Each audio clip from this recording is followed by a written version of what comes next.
So I accidentally PB'd by like 4 minutes during the RPG Limit Break stream last weekend. So I went back and uh,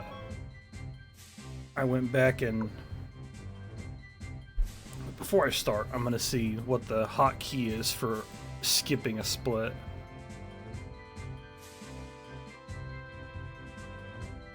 Okay. Yeah. All right. I'll probably remember that. Let me start a recording. And then no DLC.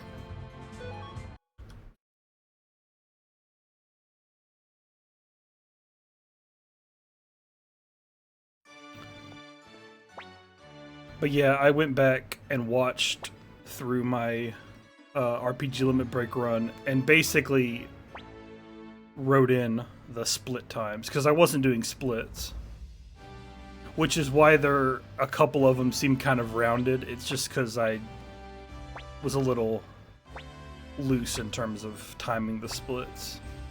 Because I expect to beat this run eventually. I just wanted splits for my best run.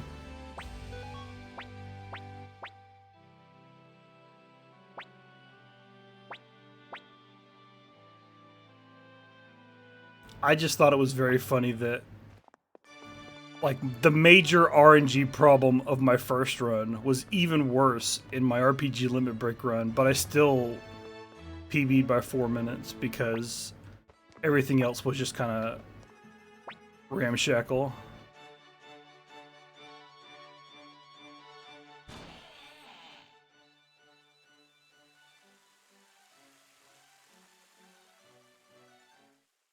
I would like to PB on this channel because I do local record these runs, and I don't record my mic on those. So I'm probably gonna whenever I get a good time, I'm gonna upload it to YouTube.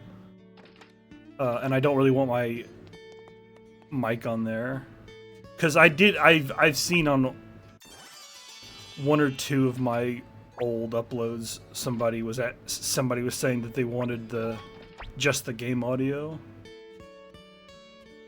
And if I record without my mic, I can at least have both.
I really hope that they're like Konami announced a patch for this last night, and it's like they listed some things that they're going to fix, and they're listing some things that they're planning on fixing.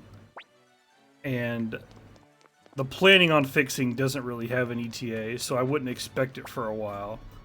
But one of the things that they talked about was I think they wanted to change how dashing worked, which the speedrunning community has taken to mean they're going to make dashing a toggle instead of a hold, which would be fantastic. But I wouldn't expect that for like at least a month, probably. I wasn't expecting any patches on this, to be honest, unless there was something that like froze the game. And there are some soft locks. There's a soft lock if your inventory is full and you get the lightning orb drop from the dragon zombie. Apparently it soft locks your game, and they're fixing that. I don't know if they're going to fix the problem that I had where I get random soft locks if I'm like about to fight the bandits in Mount Seifu.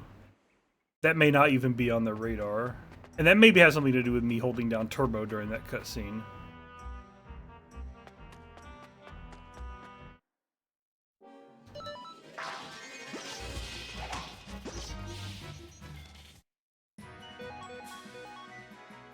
Alright, I need another battle.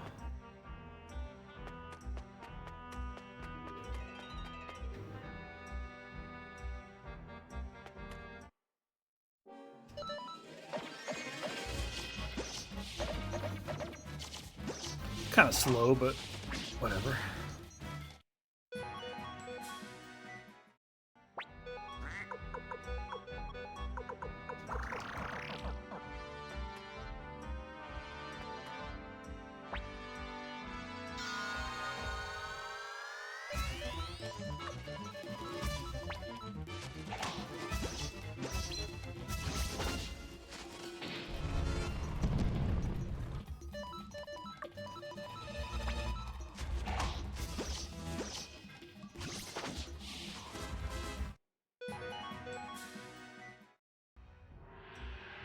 How did I save 16 seconds? I guess it must be the battles I got.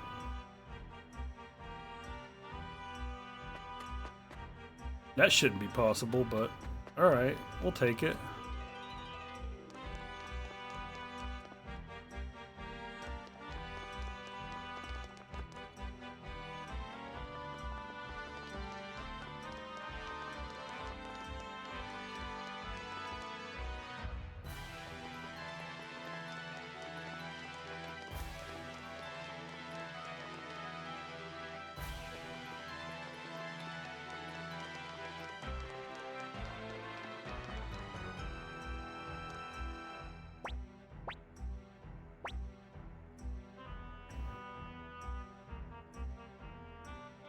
But if it really is the battles, I'm a little surprised because that Holly Boy fight felt slow. Because the Holly Boy fights in general are slow because of how they move, but I mean, I probably had one of those in my PB, so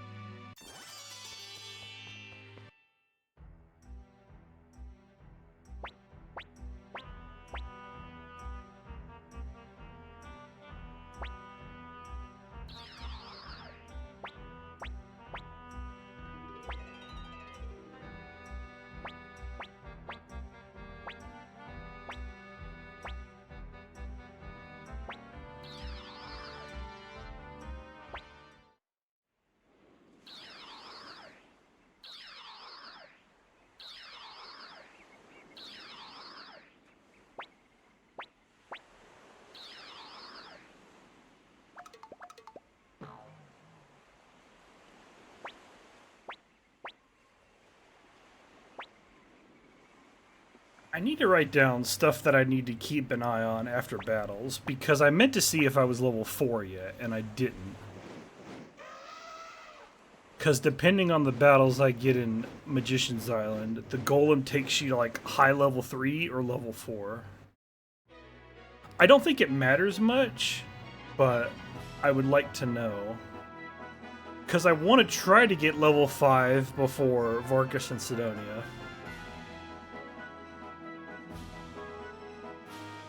But I mean, this is early enough that I just kind of take the fights that I get, and if I die, then it's not super. Like, if I lost a run anytime after Vargas and Sidonia, I might just not do another run, but if I died to them, I might could reset if I felt like it.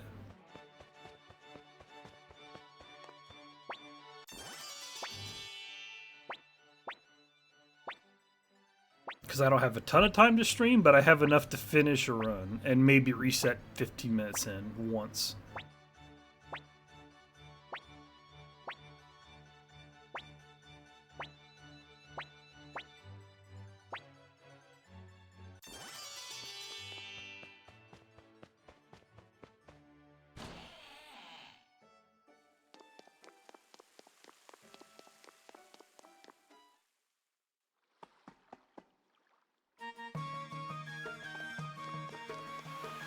Gotta attach the fire orb, as is tradition.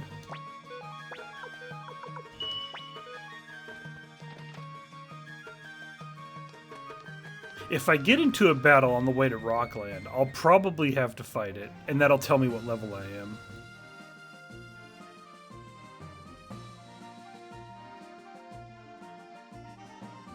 Well, no fight.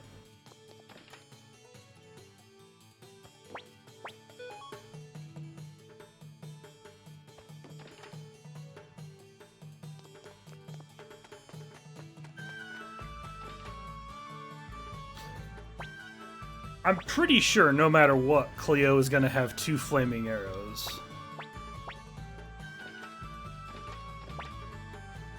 Like, I think even if she's level 3, she has enough magic for that.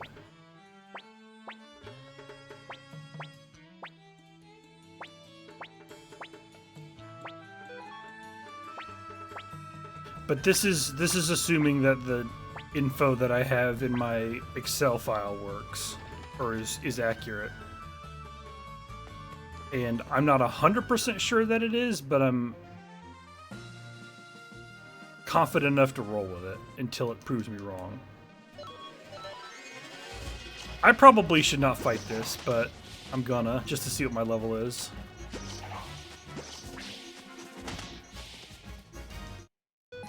Alright, I'm like mid-level 4 now, that's good. Oh, I got medicine, good.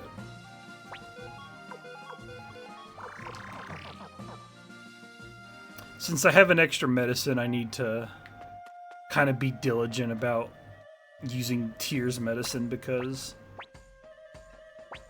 otherwise I'm going to have to get rid of it later.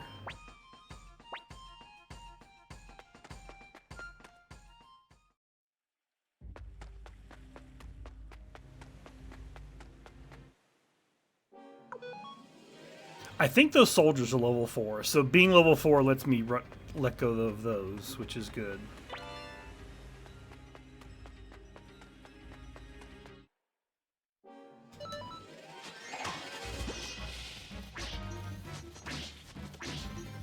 Now, how much experience are these guys going to give me? Alright, one more fight would give me level 5, if I get it.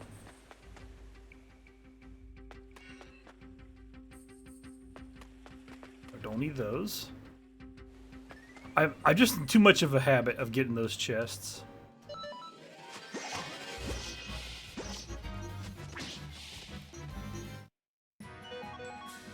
Alright, level 5. And a tunic that I'm gonna have to sell.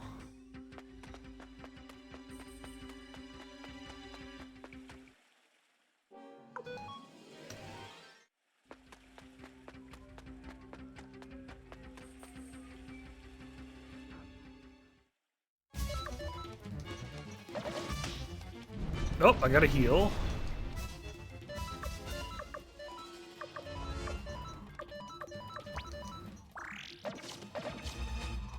Thank God I did. Well, I would have lived anyway. Cleo would have survived, but...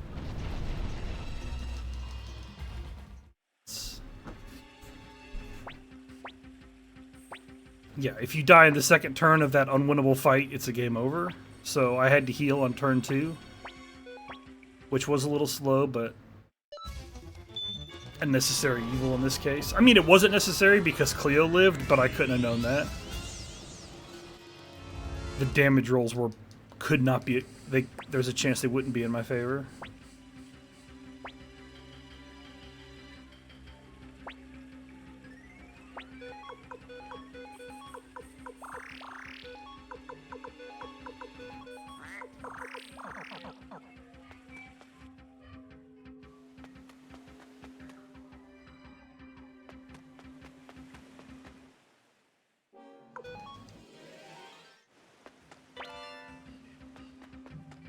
Now the question is that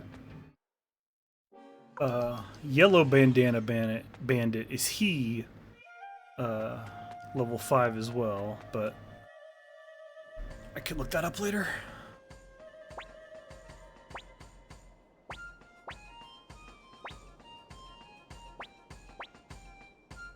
Alright, I'm gonna lay off a turbo because this part is soft locked me twice.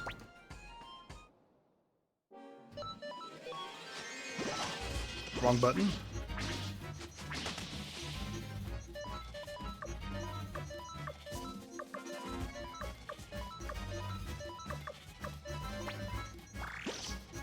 I need to be healed for the next battle, just in case.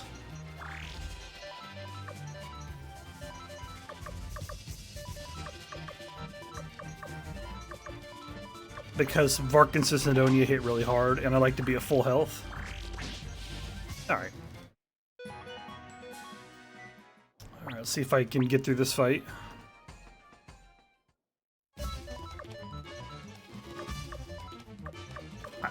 My menuing is always sloppy for this. Okay. If they don't both hit the same target, I should be fine.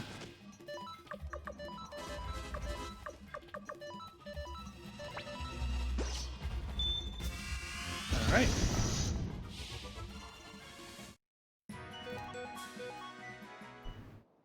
Cleo does not have 41 magic, so I'm gonna have to do the backup on the soldiers, probably.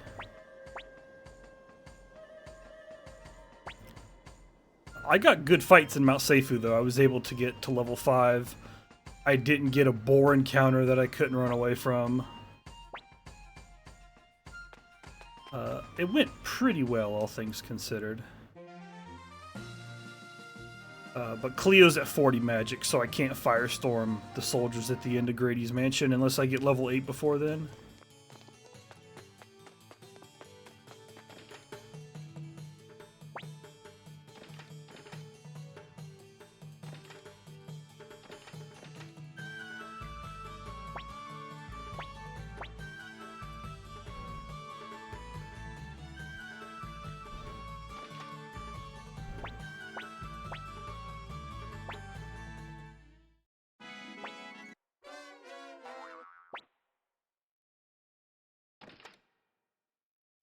Alright.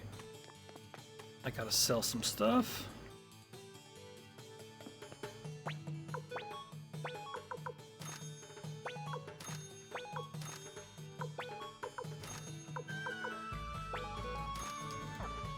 I did not need to sell that, but I did anyway. I probably should have sold Pawn's equipment, but too late now.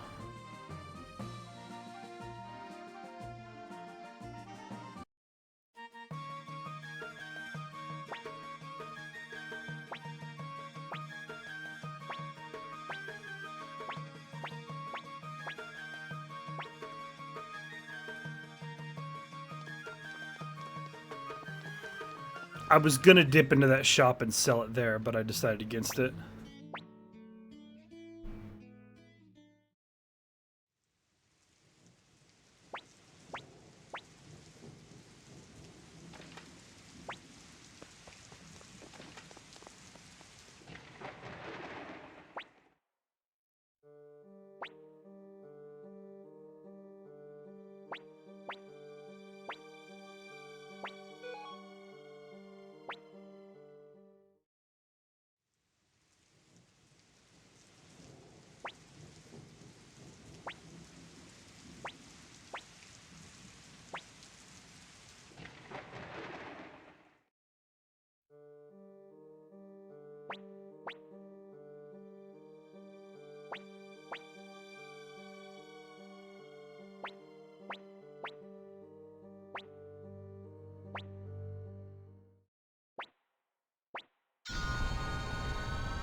How is my sum of best a 337? That's stupid. I've done 2 runs.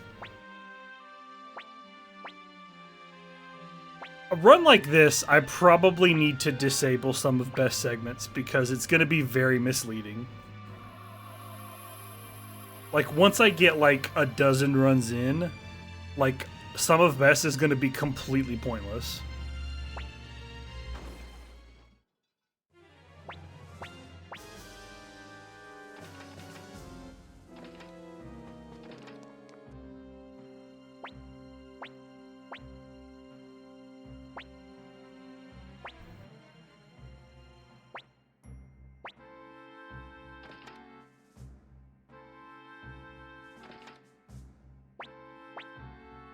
Alright, got an option 2.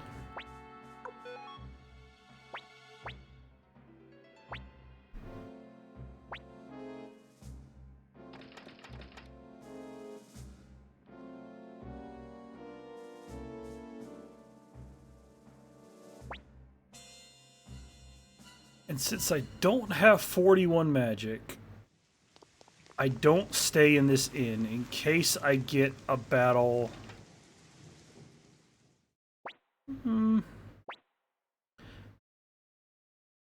Maybe I should stay at the inn here anyway and just commit to the backup strats. Because I think I'm like low level 7, so there's no chance of me getting level 8.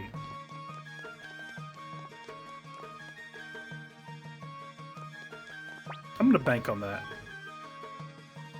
And if I'm wrong, so be it.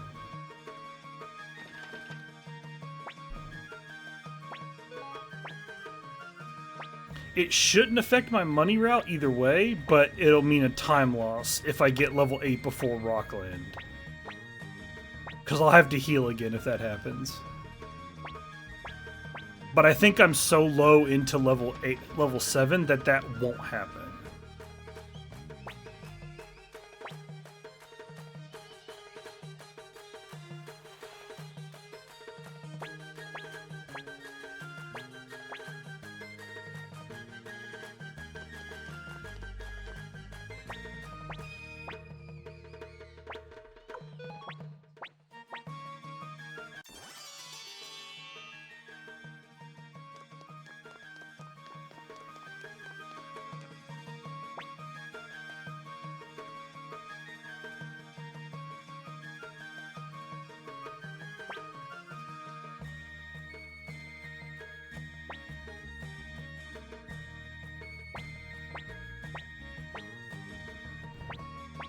Kind of as a joke, I was thinking about more as like a meme run. I was gonna install one of those add-ons that somebody made, like somebody made a mod for this game that changes a bunch of quality of life stuff, and I was gonna add that as a mod and like route it as just a joke, but then the patches, the patch notes that Konami's gonna do came out, and they're doing a lot of those changes already, so I kind of shelved that idea before I even started it.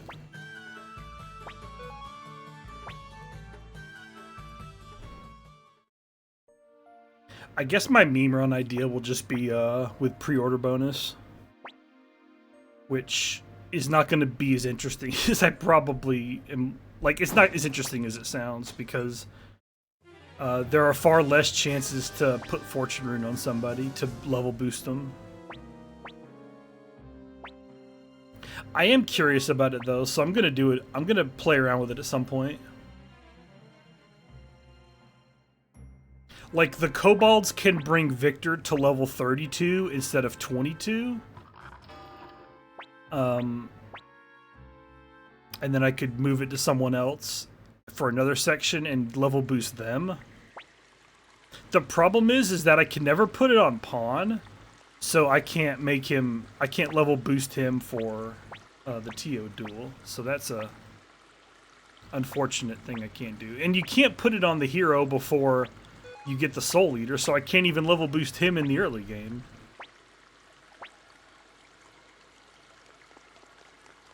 Its uses are quite limited, but I think there are a few things that I could do with it.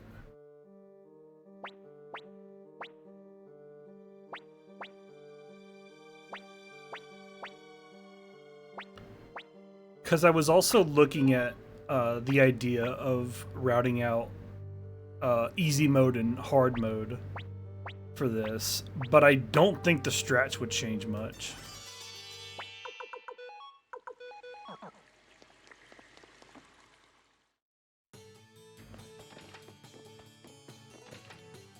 Like, you definitely have, like, I was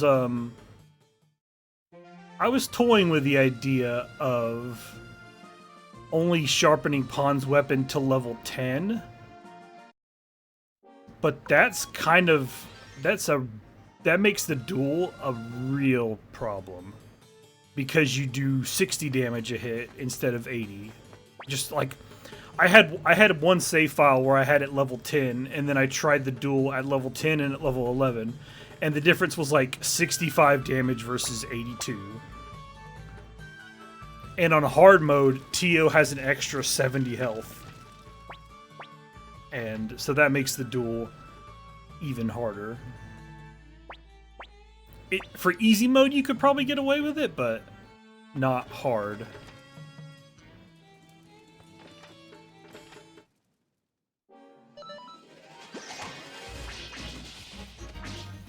Thanks, Victor. Thanks. Alright. I was higher into level 7 than I thought, but not high enough.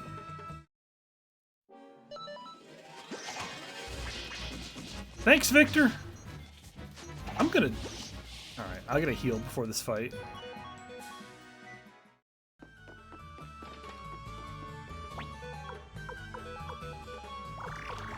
Alright, now I'm out of medicine, which is good.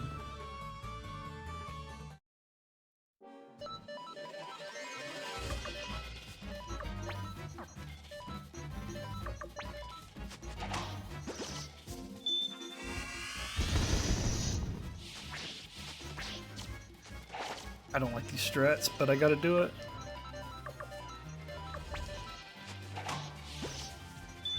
I just hope nobody dies in this fight. Would be ideal.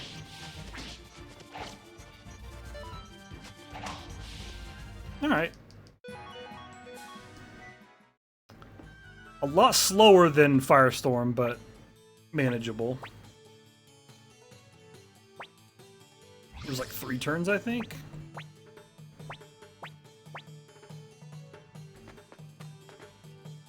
But the Firestorm is just an automatic, so that's why we want to have 41 magic on Cleo before then.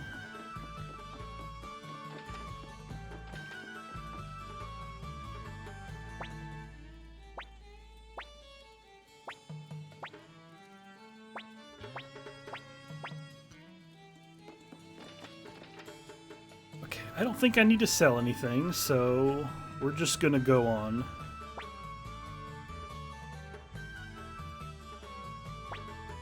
I don't think I've looked at this game since my RPG Limit Break run 6 days ago, so I'm just kind of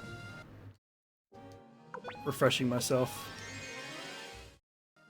I almost fought that instinctively, because I know that enemy's level 8, but that soldier fight gave me level 8, so...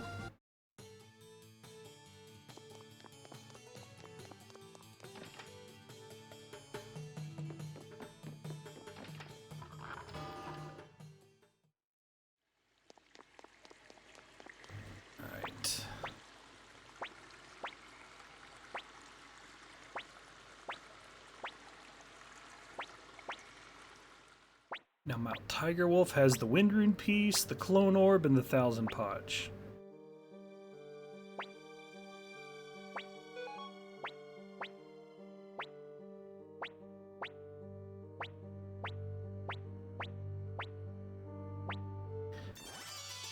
One thing my RPG Limit Break run made me realize is that my money route is a lot tighter than I expected.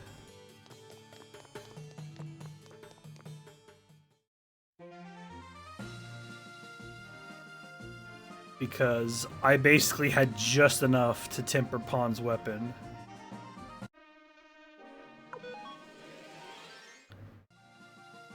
So all these, like, all the big safety strats that I thought, oh, I'll just cut these out eventually, I kinda can't.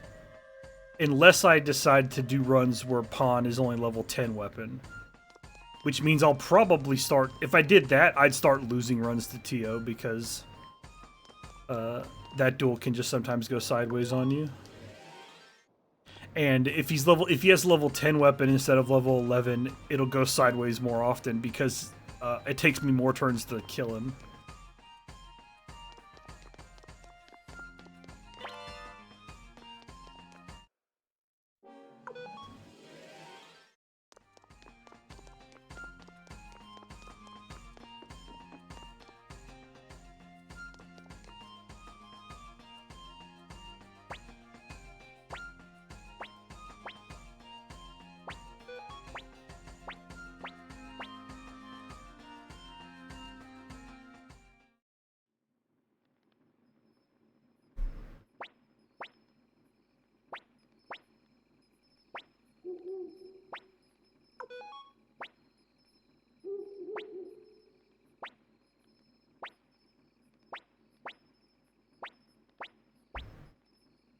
Time to get poisoned.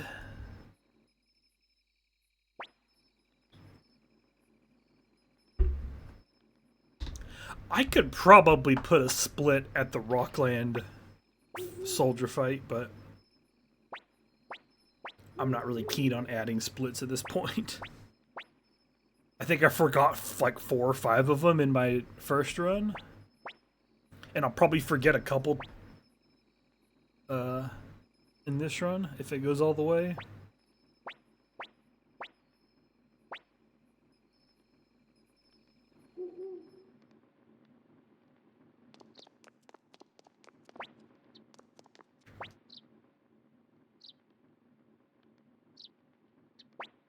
Okay, I think I tried to talk to Kessler from above, but there's a chair in the way, or a stool in the way.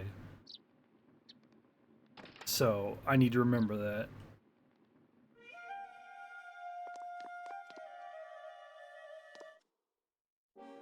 Because you have to talk to both of them to trigger the plot.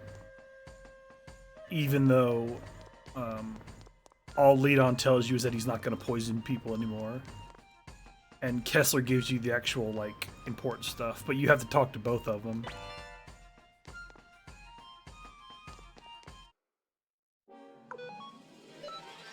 Well, it wouldn't be a Mount Tiger Wolf without a snail fight you can't escape from. Just the nature of it.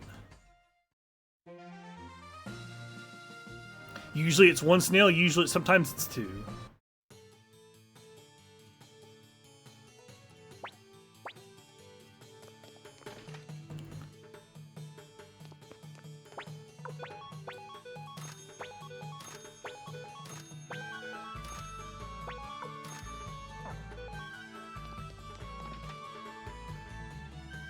I needed to sell the clone orb before Taiho to have money, to have that money for Taiho.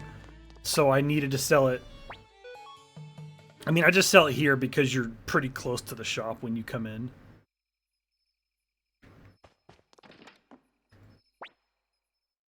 That could have gone better.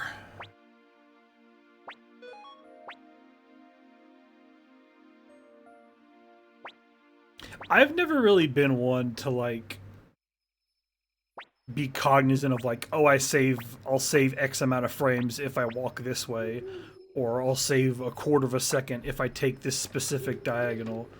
But when I get caught up on corners for like half a second, it does kind of bother me a bit. If it's like a movement mistake that I notice, I feel like other people will notice.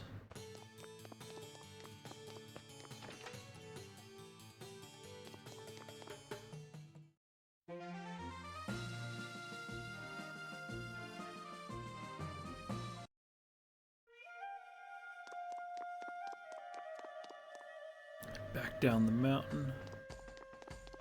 I think I said it in my Limit Break run, but this part of the game in the original was one of my least favorite because I didn't RNG Minute, and so I didn't have a Holy Rune for this part. And there's no diagonal movement, so just getting up and down this mountain felt so slow. but thanks to the remaster, it feels considerably less like a chore.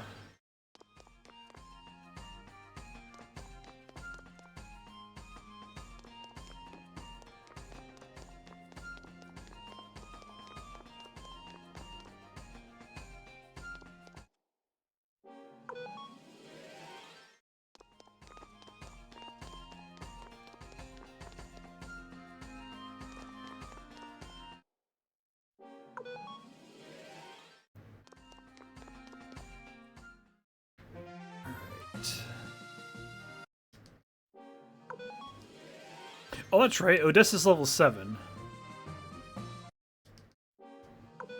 I was confused for like... I was very briefly confused because my party's level 8 and that ant was level 8. So we should have been able to let it go, but then I remember Odessa's level 6 or 7, so she brings our party level down.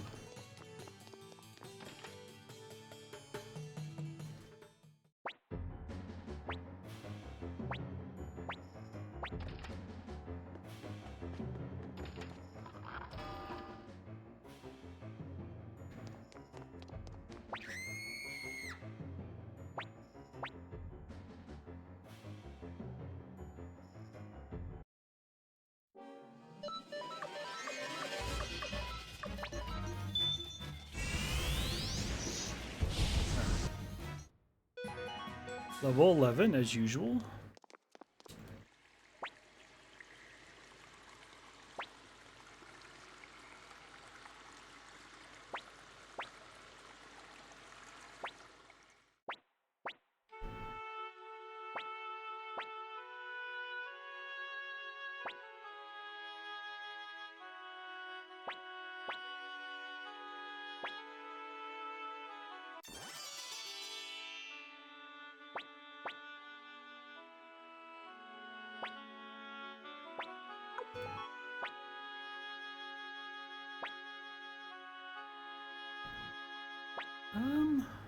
Guess we'll... Tell the dialogue. Saved a tiny bit of time.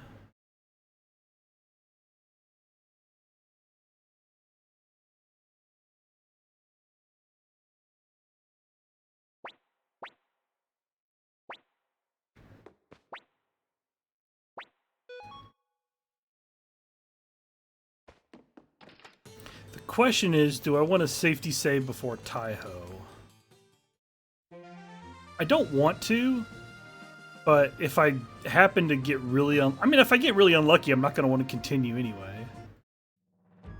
But I'm at the point now where whenever the run dies, I might just stop stream, even if it's in like 5 minutes.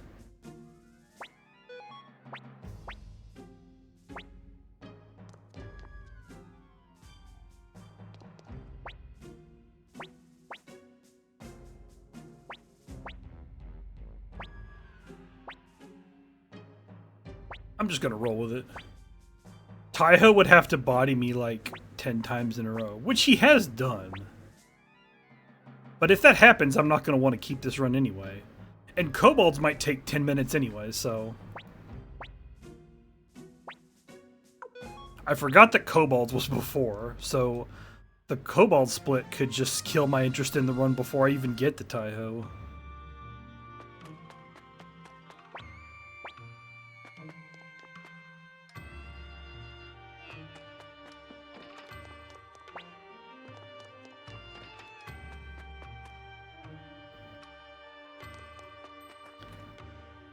The kobold split always looms large for any percent runs because there's so few. I mean, there's only like 3 major RNG roadblocks in any percent, and the kobolds are the first one.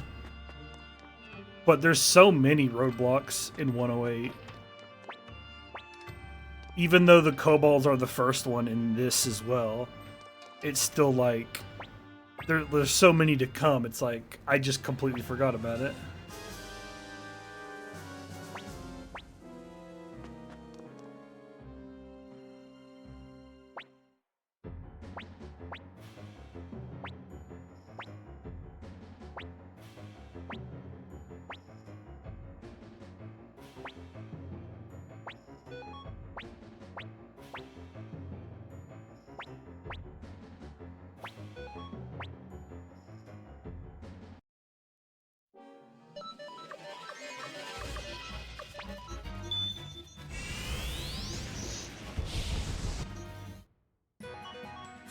Is this level 12?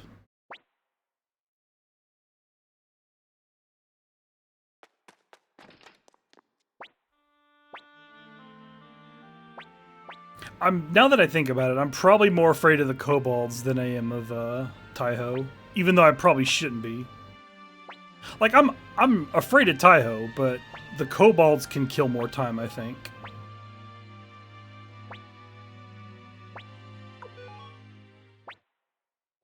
It's not like Suikoden 2, where if you lose to Taiho like 3 times, the run is over.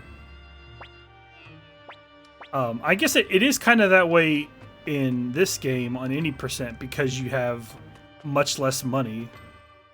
But I have like 12k, I think. So I would have to lose to Taiho a lot, which, as I said, it has happened. But it's a less common occurrence than other categories in other games.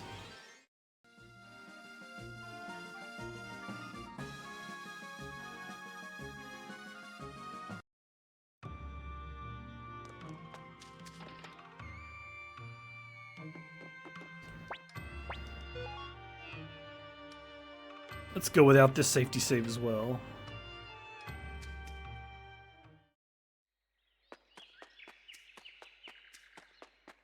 Alright, I guess I got... Oh, there it is.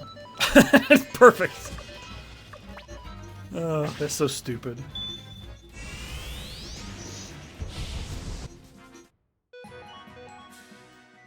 That is so dumb.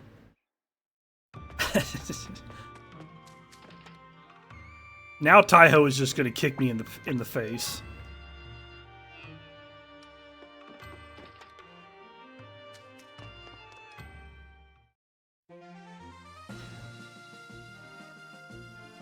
If Taiho cooperates, then the wheel's going to kick me in the face. And if the wheel doesn't kick me in the face, then I just know something's coming for me later. There's too many RNG elements to all go right. Like, something's gonna trip me up. It's just a matter of, is it a trip up that cost me the run, or is it just cost me a few minutes?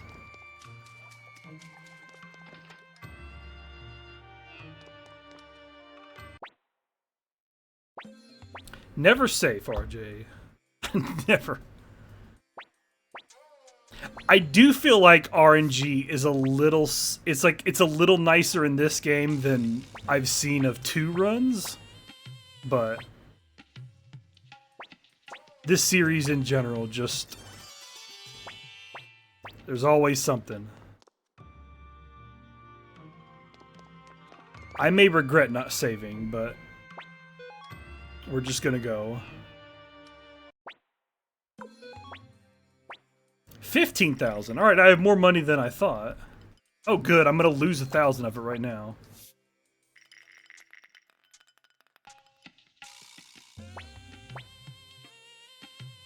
Oh, I sped up the dice and immediately threw one of them out of the cup. That's my fault. Let's try that again. I sped up the dice because he got a 6, so I know I needed a good roll. I don't normally speed up the dice for this, but when he rolls that good, I just have to try. Alright. Like, I didn't that time because he got a 3. And that's beatable. Like I said, Taiho is nicer in this game than he is in the sequel. Not only because it only costs you 1,000 a game instead of 2,000, but I do feel like the RNG is just a little kinder in 1 than 2. At least from what I've seen.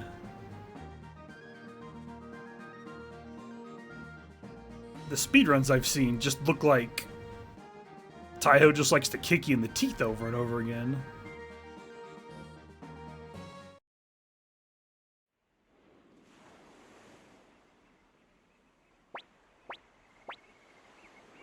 Alright, against my better judgment, I'm gonna try to get the haziness orb out of here. I will probably lose time to this split because I'm trying to get the haziness orb because it sells for 4,500. And I would like that extra money.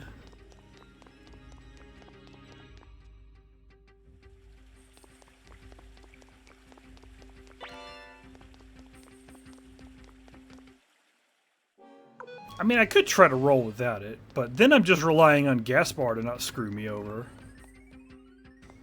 I did that in my last run.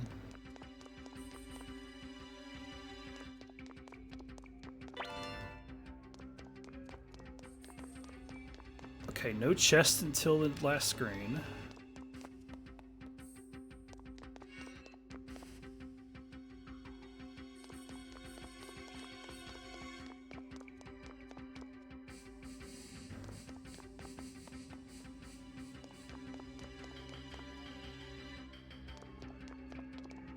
You know what? I completely forgot how to get to the haziness orb, so we're gonna skip it again.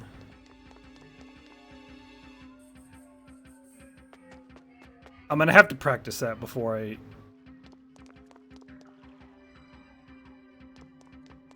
I just completely forgot how to get there. So we're just gonna hope that I don't need that extra money.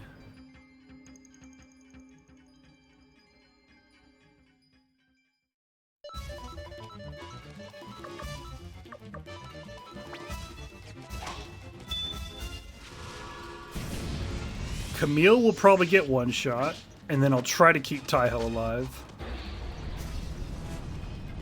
Now there goes Camille.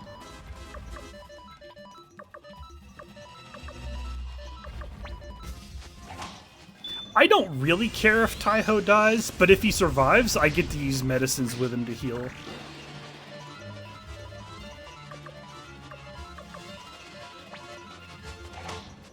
I just want to keep the other 4 alive.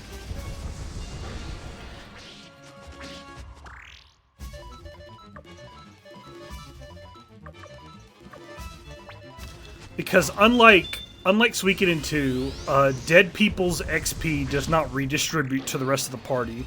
Their share just gets lost.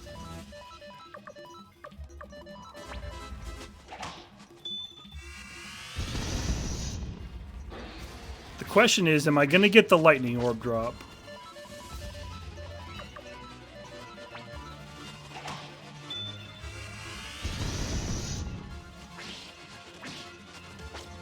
Good job, Taiho, you did it.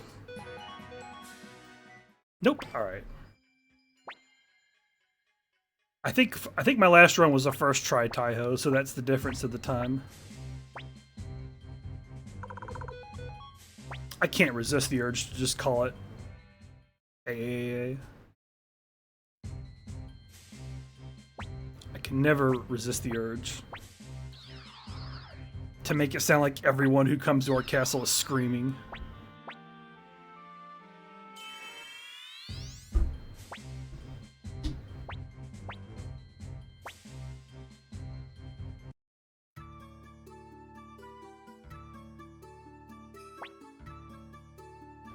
Now I think I got a good wheel in my run, in my RPG run too, so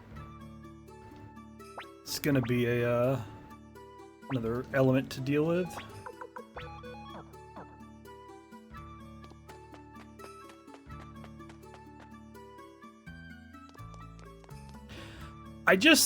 From my memory, every RNG element in my RPG Limit Break run was good, except for the Opal, which inexplicably took 15 minutes. So, that's where my time save is.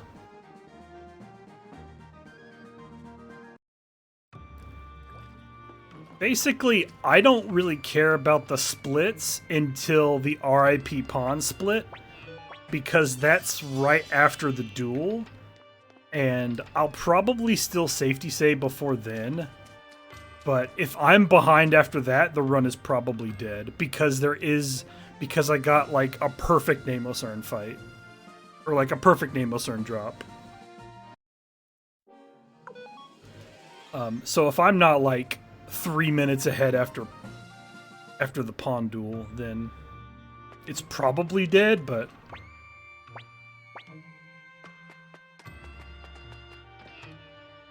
I'll just kind of Like, even if I lose 5 minutes to the wheel, I'm probably gonna keep going. Unless I'd, like, actually die.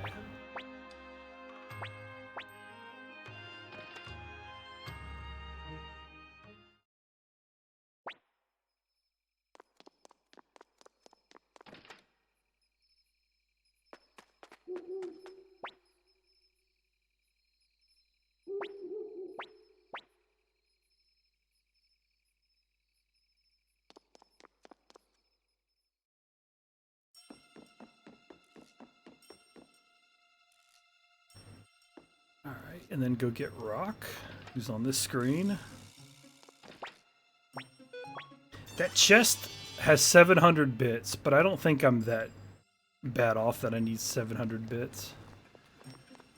Now, if I'm 700 bits short, then I'll never live it down.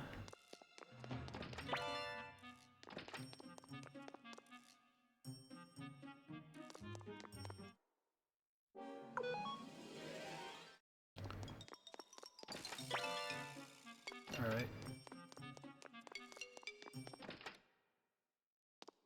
Let's see how this goes. Oh my god. Are you kidding? I'm doomed. This run is doomed. Something is coming. This run is gonna kill me. I just know the opal's gonna take 30 minutes this time.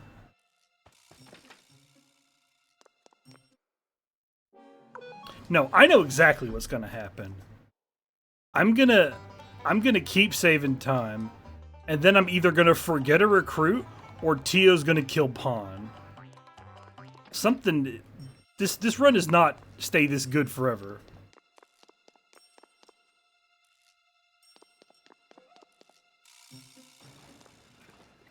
Oh, that cost me a little bit. I should have gone straight down and not on a diagonal.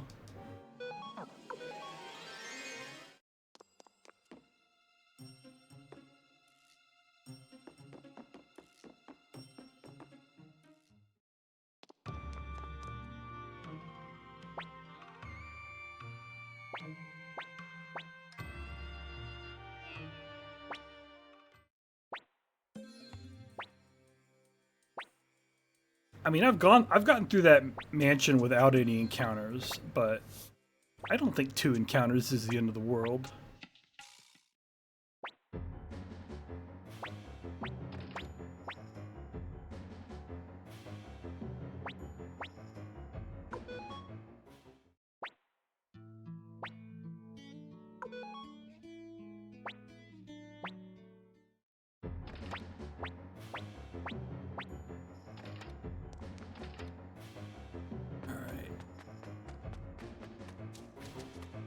Or I'm gonna lose somebody in the Quanda War battle and have to reset.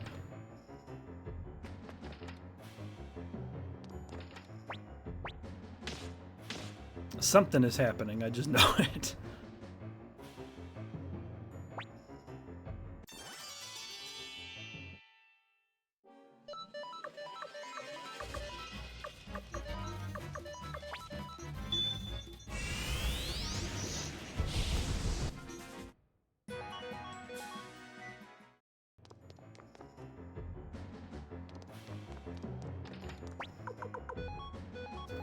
I'm just doing that in case I get a drop from this fight that I can sell.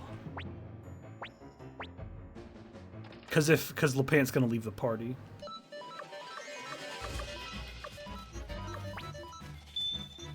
I probably shouldn't have, but whatever.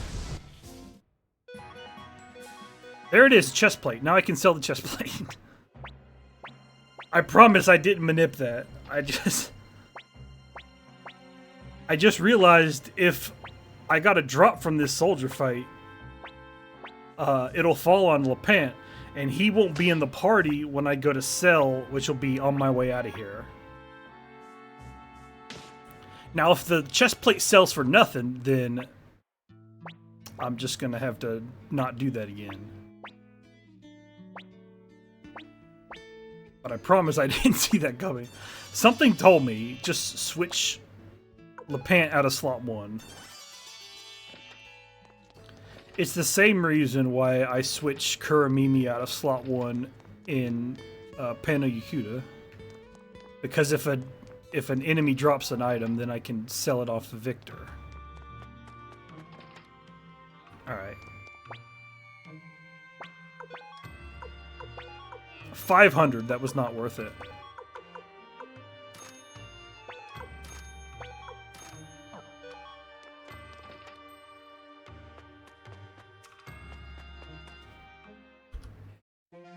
That is so stupid.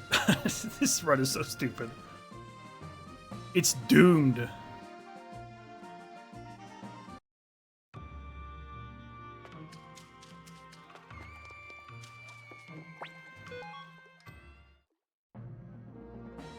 I think I got a good dwarf vault in my run, but I cannot remember. I probably didn't, but...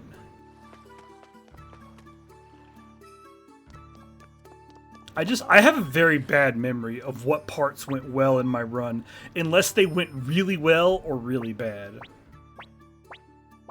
I remember the Opal being awful, and I remember the Namosarn being instant. So...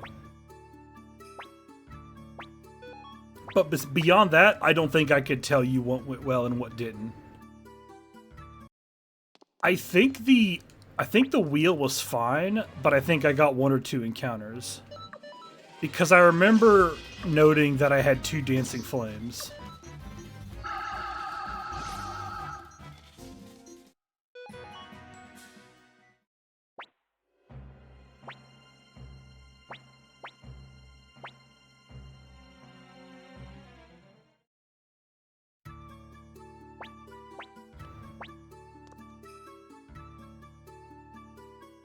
I don't think I got the lightning orb in my run.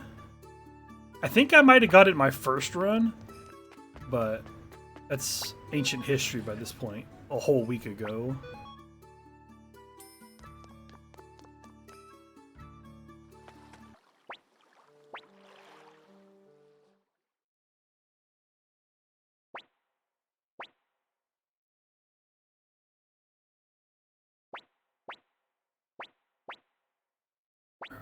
I need to add Victor, Eileen, and Luke to the party.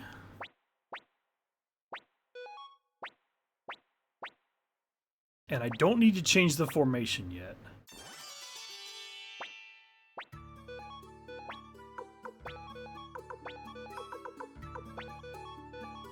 I almost added Sidonia for some reason. I think I'm not 100% on my menuing yet.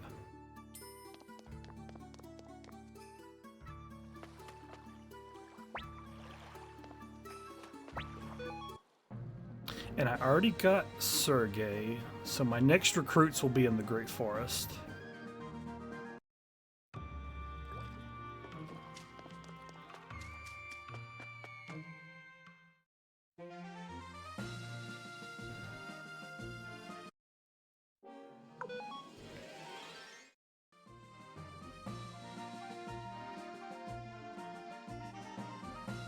I know this is beyond the scope of the patches that Konami's planning for this, but if they ever added a convoy system for this game to where we could be more flexible with our parties, that would be fantastic. Because I would just love to reroute this and just have different parties. Like it would mean probably routing from scratch, but I would welcome that if it meant we could not have to have like 3 or 4 forced party members at every section of the game.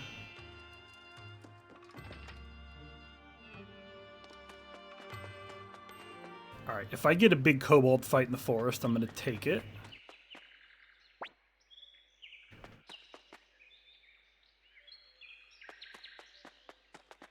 And I need to get the escape talisman after Vicky.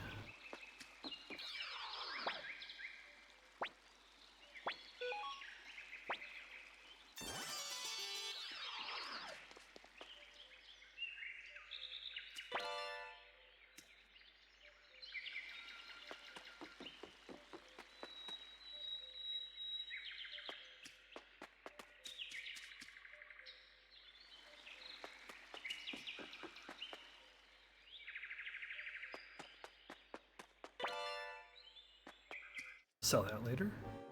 Oh my god, perfect.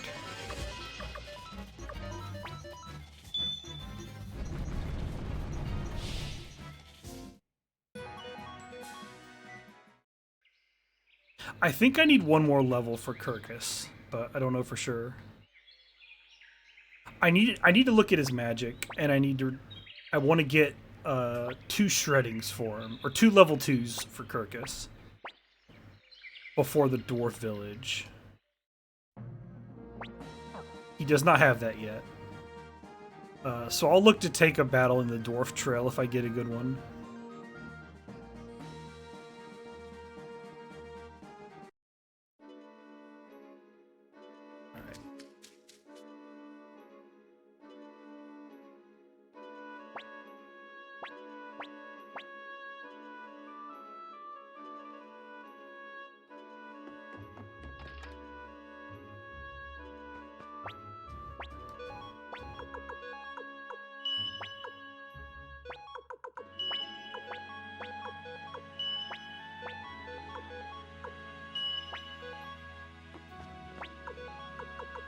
Just double checking.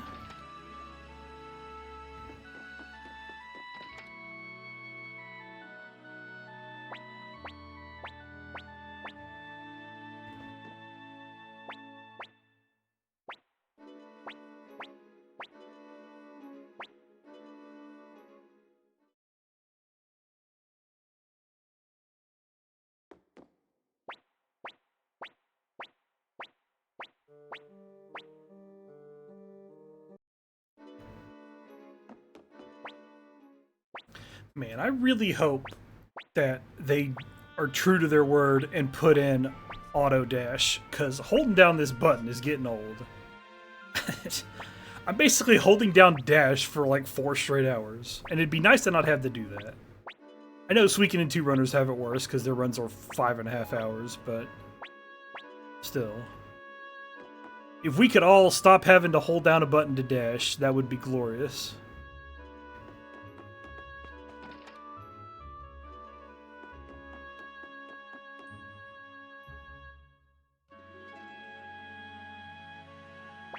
We're going to boot Eileen. Thank you for your Earth Rune, Eileen. Your services are no longer required.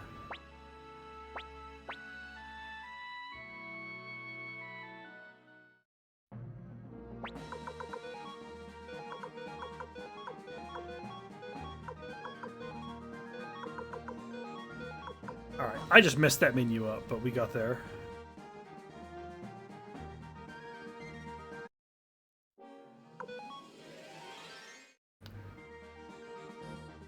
Alright, I'm looking for not Eaglemen in this place. Wait, I know what I want. No, I wanted to do this. I want McDole in slot 1 because that's where the armor is gonna fall that I get in here. Because I'm gonna get a feather and a martial arts robe, and I'm gonna equip them on him.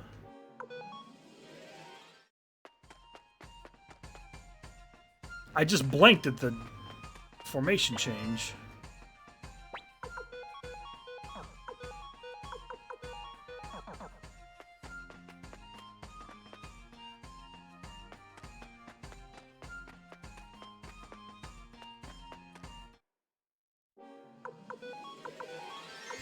Alright.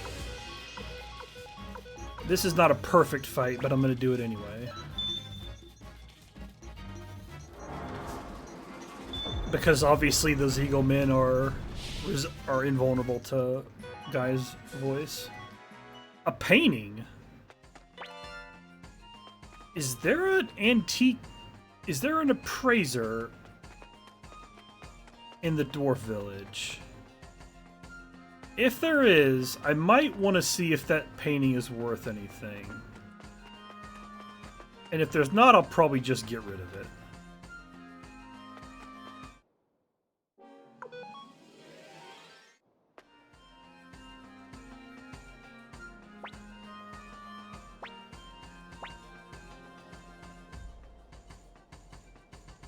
Nope.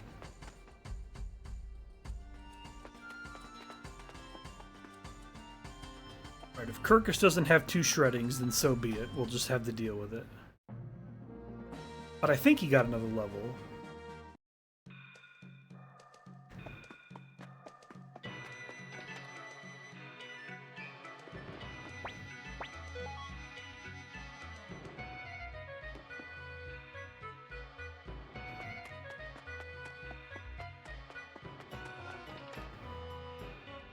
Alright.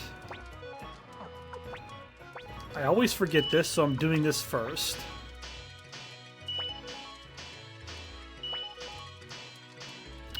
Get to level 8.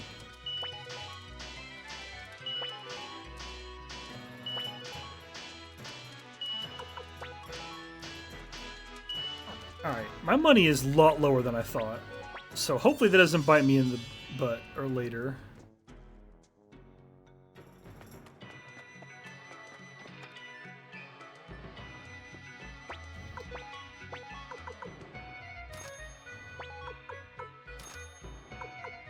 Alright, we're just going to hang on to that painting and we're just going to see what happens. If I run into an appraiser, I'll give it a look. But otherwise, I'll just get rid of it at some point.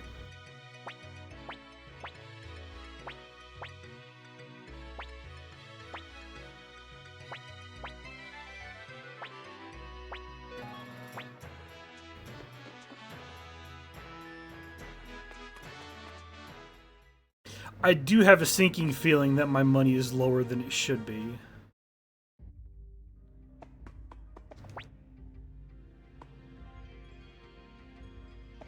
It's okay. Gasper's gonna get 111, and that'll solve all our money problems. Or we'll just die, who knows.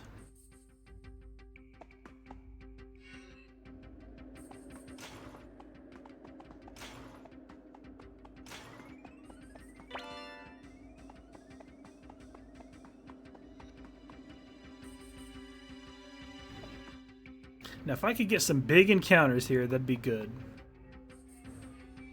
Just a couple big encounters to boost my levels.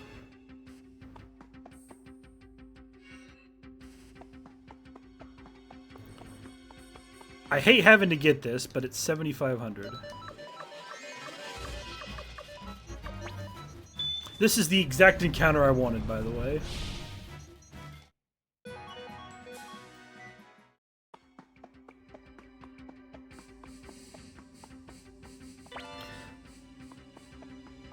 That's the first item I want to cut out of the route, but it sells for so much. I'm not sure I can. Unless I transition to pawn only having a level 10 weapon instead of 11. Which is probably in the future, but I don't really want to do that until I have to.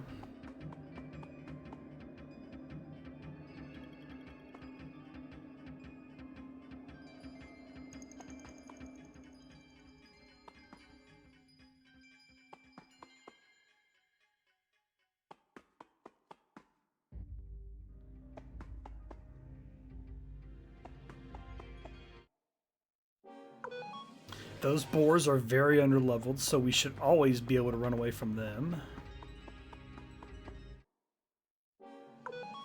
The death machines are the things that are the high level, the robots.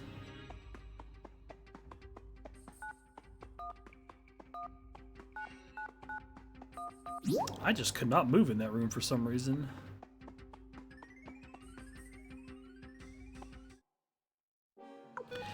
Sometimes I move with the analog stick, and sometimes I move with the D-pad, and that was me trying to move with the D-pad or the analog stick.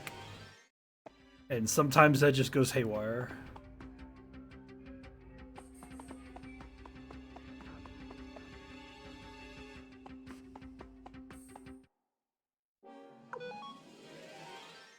Alright, that was a good vault. Aside from my sloppy movement.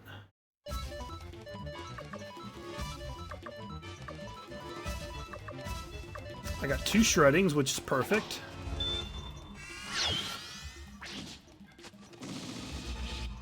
$450, that's good.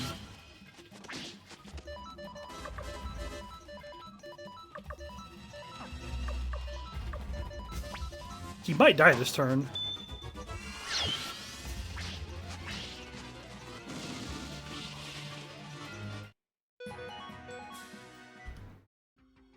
That was a good fight.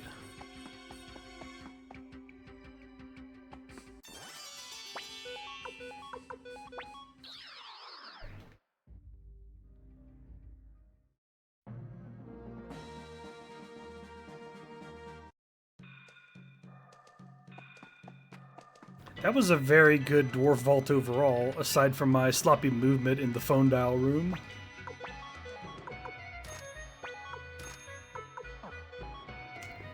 I still have that painting, which I don't know what I'm going to do with it.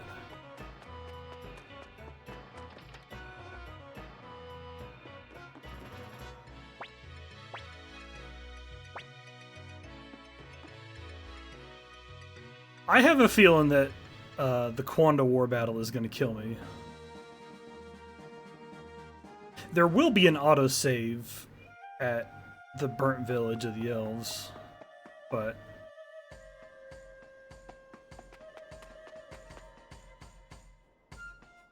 if I die and have to reload, that'll cost me a few minutes. So we're just gonna hope that doesn't happen.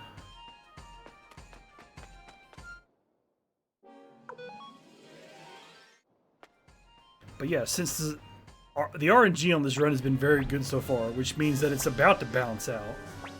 Either in a war battle death, or Pawn dying to Tio, or the Opal taking 20 minutes. Something is gonna happen.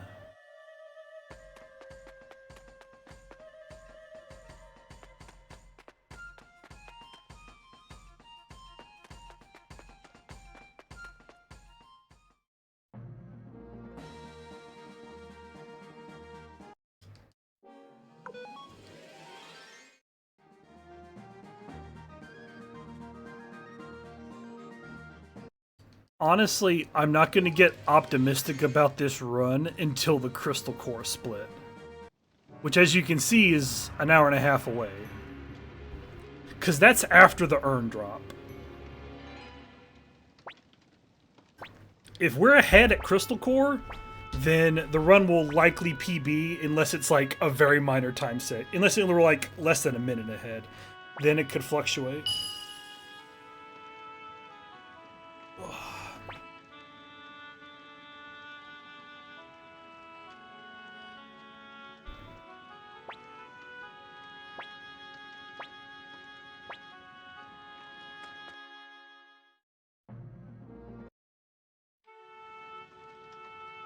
There's our autosave if somebody dies in this war battle.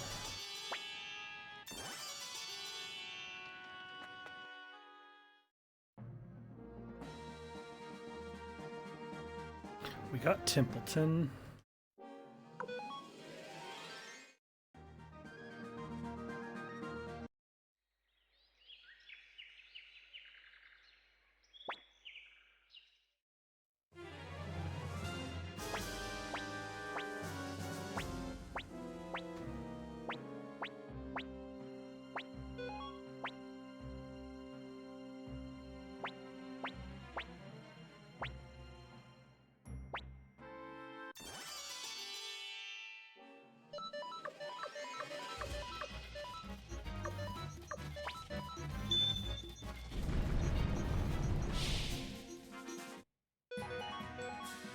All right.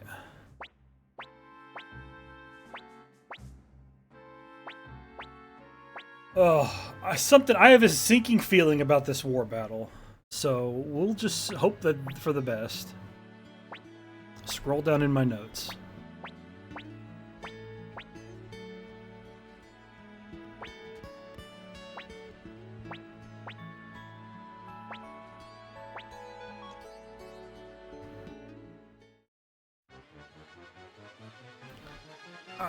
I hope I have 6,015 troops, because otherwise I'm in deep trouble. Because that means I forgot somebody.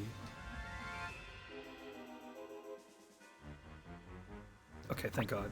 I thought about saying a different number just as a joke, but I'm not that confident in the route just yet. I always think I forgot somebody, no matter what.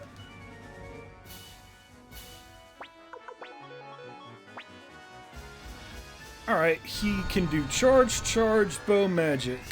But we're gonna ask the thieves and see if they can figure it out.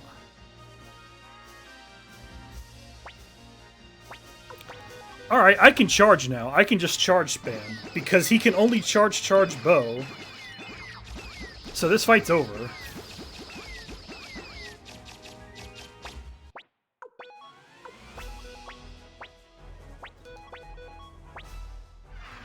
Yeah. This fight's over. It might take another turn, but this fight is over. Nope. Alright. Perfect fight.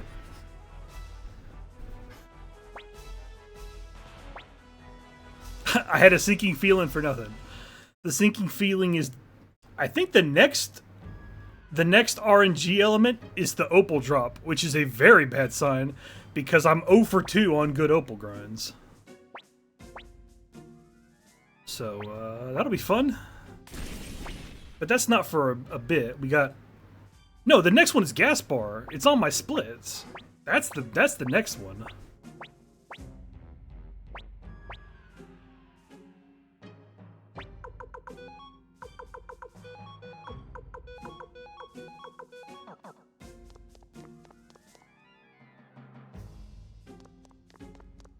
Yeah, gas bar is the next roadblock. What am I thinking? It's gas bar, then the opal. Heal.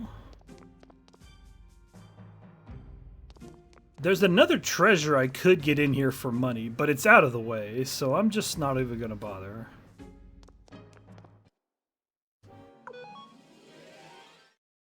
It's like in the top left corner of this room.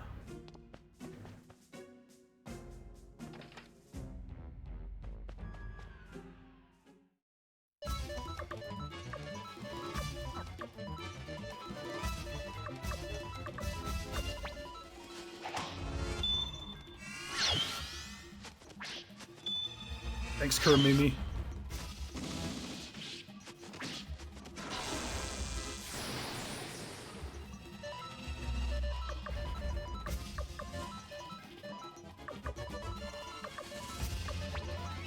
Alright, now after this turn, the menuing gets really easy.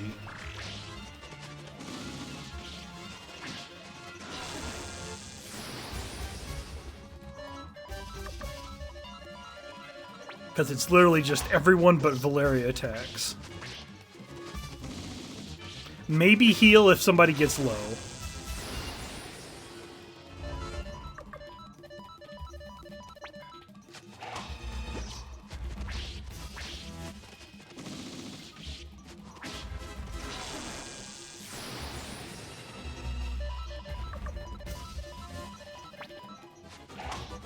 And I gotta remember, this is the only boss I don't split after.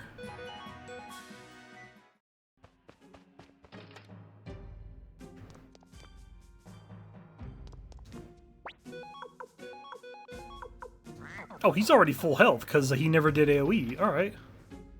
I should have paid attention to that. Alright, let's make sure this duel's free.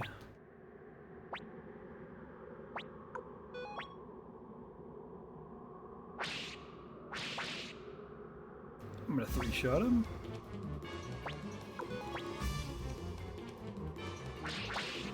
Oh, good lord, I'm at 120.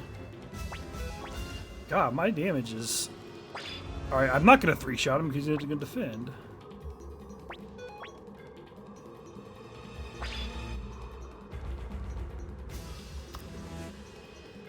Alright. Don't kill him, because that'll kill the run if I kill him. Otherwise, this is going to be a 107 run. Or an awful any percent. I'm going to learn any percent at some point.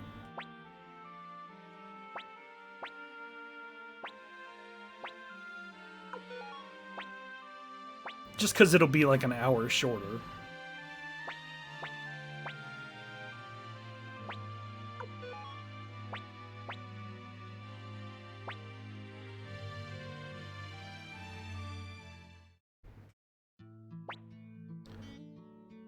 I always preferred 108 because it's the way I played the game casually, and it's the way a lot of people play the game casually. So I kind of liked the idea of having a run that was more similar to how people used to play this game.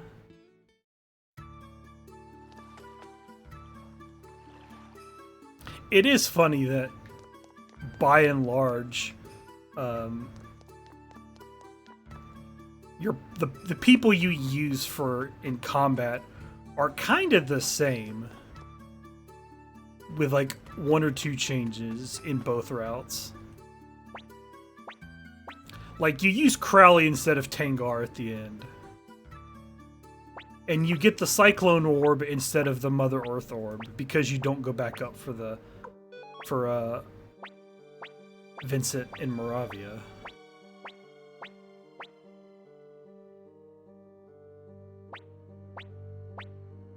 And you don't bring, and in any percent, you don't bring Kirkus to Cave of the Past, because you don't need to level him up. But you still bring Stallion.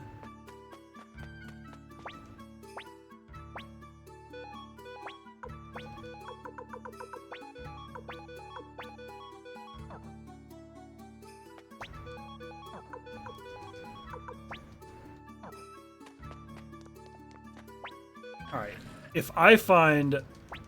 It's gonna cost me a couple seconds, but if I find an appraiser, I'm gonna see how much that painting is worth, because I'm just too curious at this point. I think there's an appraiser in Kaku, so we're gonna go get it there. I don't even remember what dropped it at this point. It's probably garbage. It's probably graffiti. And I'm gonna make back the money that I spent appraising it, but... If I didn't dump it before, I gotta see it through now.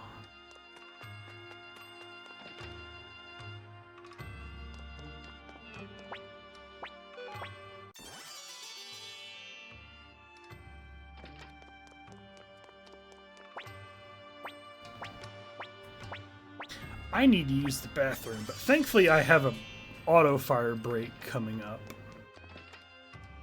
which I'm gonna make use of after Gaspar.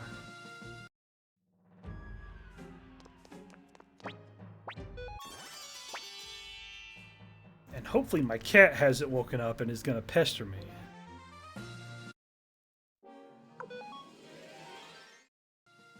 I have the house to myself for a week, but that means the cat that we have is gonna be way more clingy. Okay, there is no appraiser that I saw.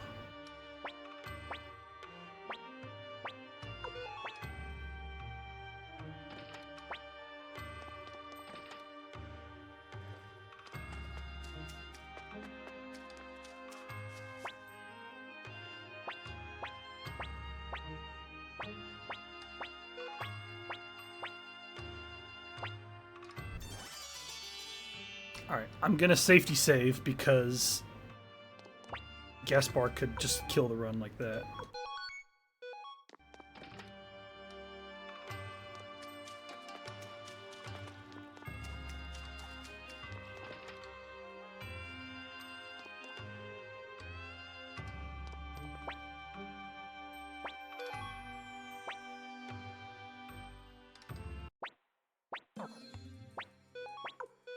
I think our money is low.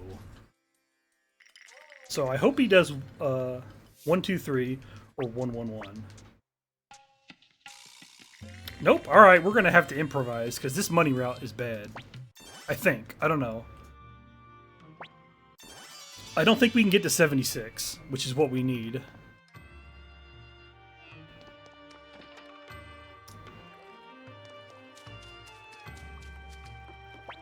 I'm not sure why that is.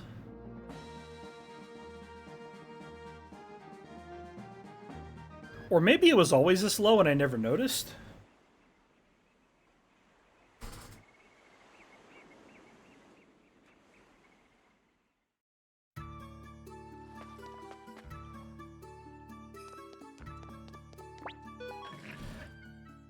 This bathroom break cannot come soon enough.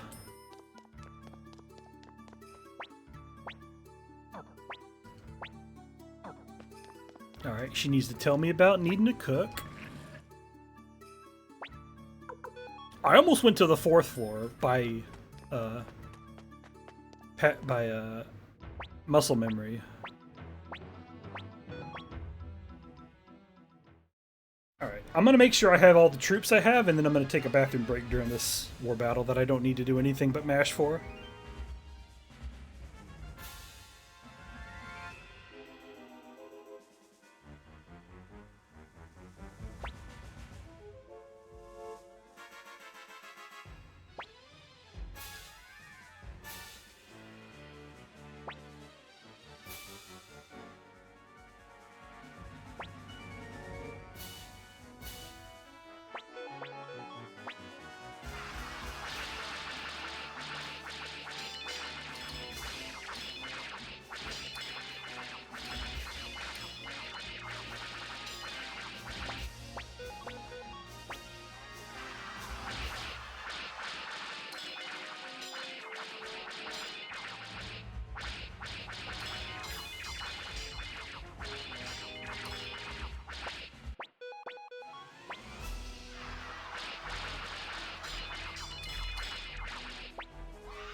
Man, I love that my bathroom is like 2 steps from my bedroom, because I was able to get there and back, and the war battle's not even over.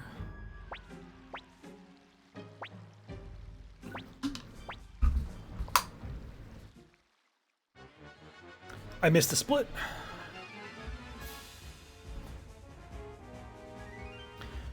I was looking over my splits, and the gas bar split was already I was losing time, and I'm like, how did I lose time? It's like, oh, that's how. I missed the split.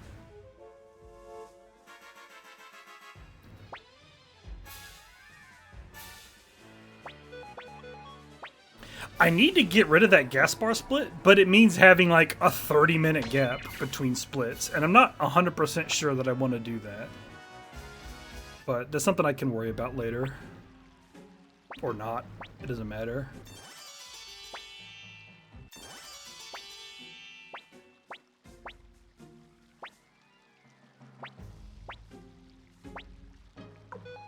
My logic was, I almost forgot to do that.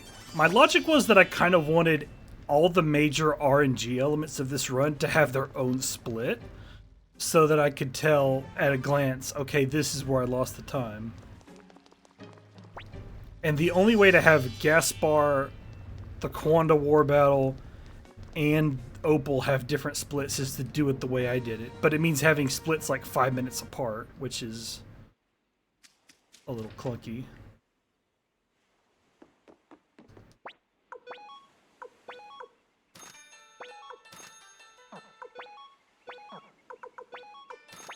Yeah, I do not have enough money. So I don't know what to do. And I don't know how I got this little money, to be honest.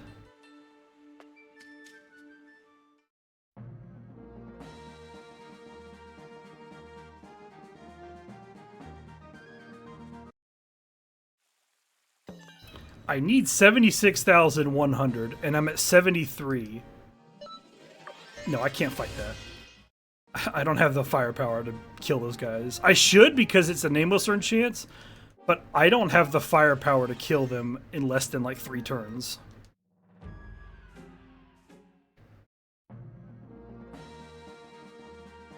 Because I have to buy an Earth Orb, and then I need $76,000 after that, and I don't have that.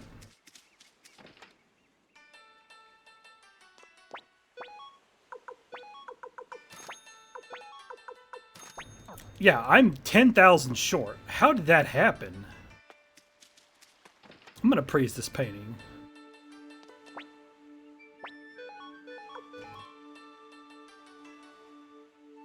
That's garbage. Waste of goddamn time.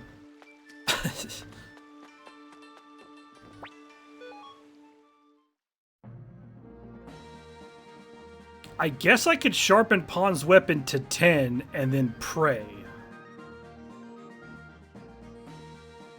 That's kind of my thinking now.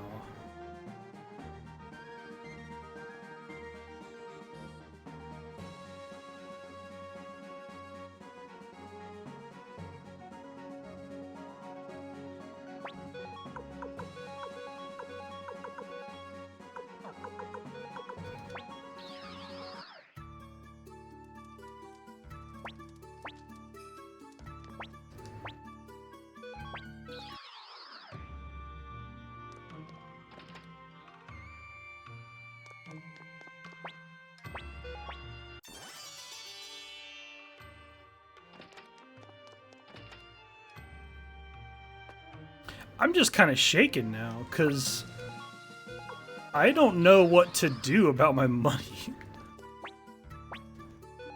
I don't know how it got this low. I guess I just took a lot less fights.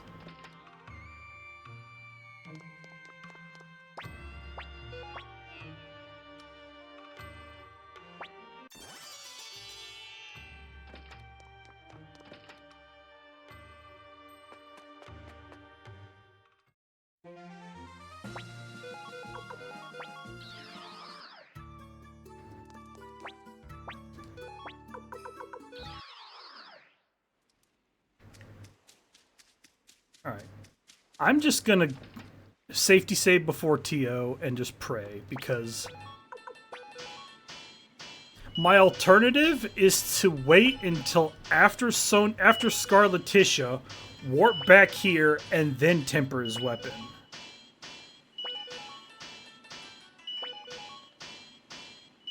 Or I just do it with a level 10 and just hope to God things go okay.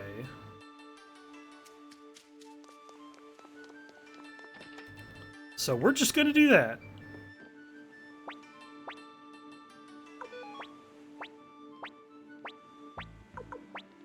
I'm gonna have to study this money route because I did not expect to be 10k short. And I'm not sure that I can pick up an extra 10k on the way. Unless I freaking gambled with Gaspar before doing the Garen War Battle. Which is an extra dice game, which why would I do that?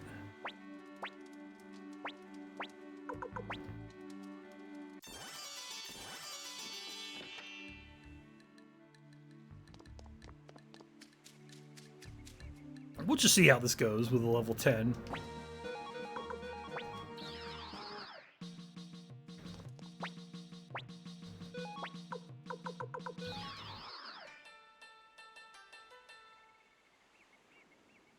I'm pretty sure the graffiti sells for nothing, by the way.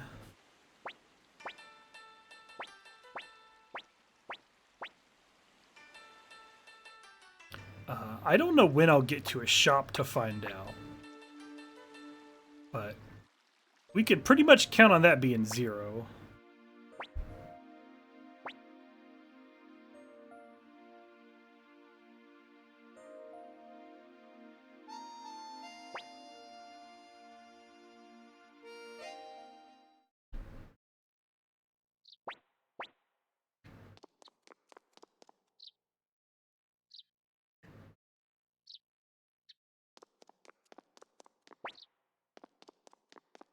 Alright, talk to her. And I'm pretty sure we've gotten all the recruits so far, because after we recruited Gin and Kamendol, we had level 3 castle because of the music change. We'll know for sure when we warp back to continue the plot after Lucan gets kidnapped.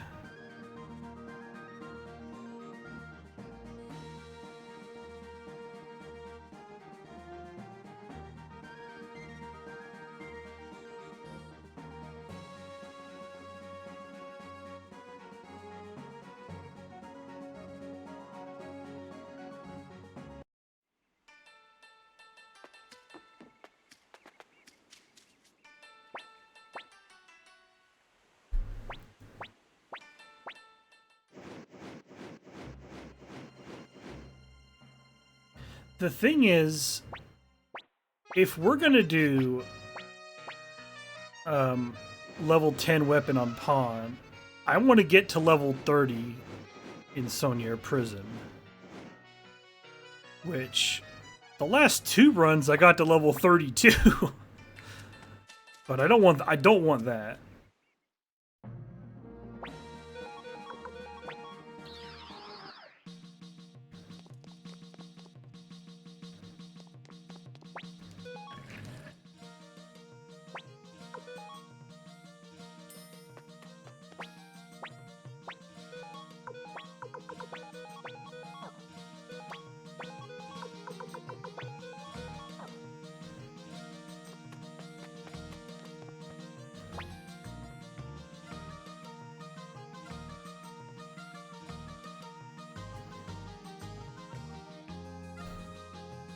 I really...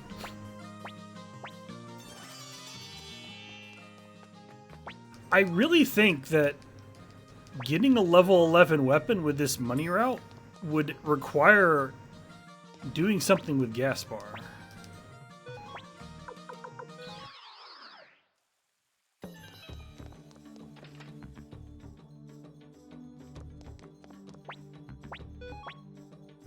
Whether it's getting more than just your bet back when recruiting him, or having playing an extra game with him, which I don't want to do at all because that's an extra chance to lose your run.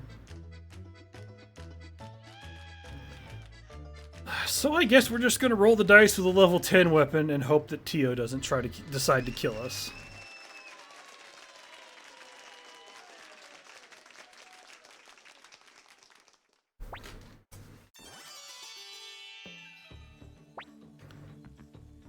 In case I need them, I have like full dual notes for Tio that I printed out, and I'm gonna have them on hand in case the duel goes sideways.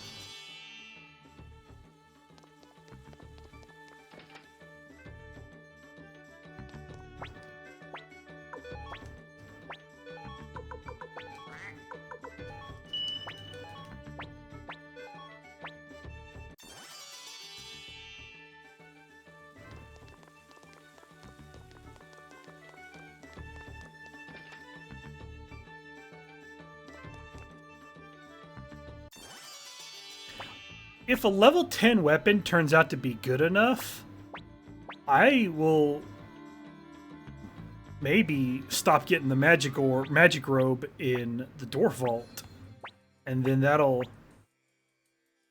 settle the money. Well, I don't know. First, I gotta see how viable a level 10 weapon is.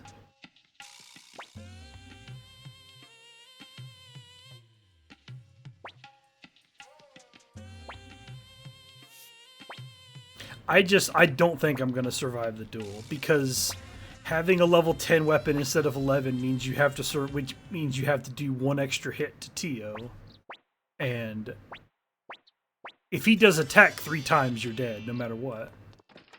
And having to take an extra turn gives him another chance to do that, which is kind of terrifying, but it kind of is what it is at this point.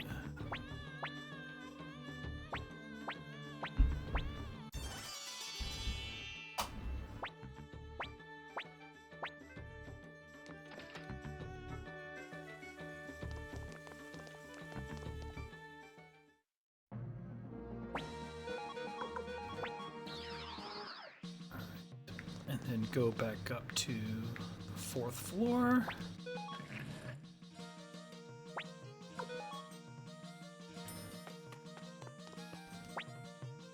I don't think it matters, but if I'm not gonna buy toe shoes for pawn in anti, which I'm not, I could probably wait until now to change the party. But again, I don't think it matters.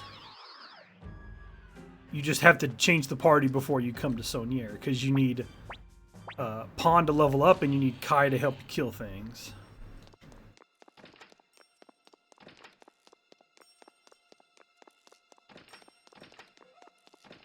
I'm not even concerned about the Opal at this point, because I want to get level 30, no matter if we get the Opal first try or not.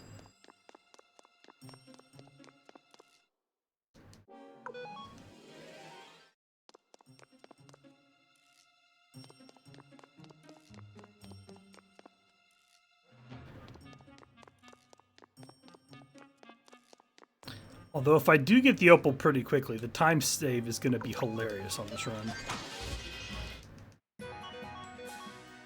I was expecting it, to be honest. I was expecting it in the first battle.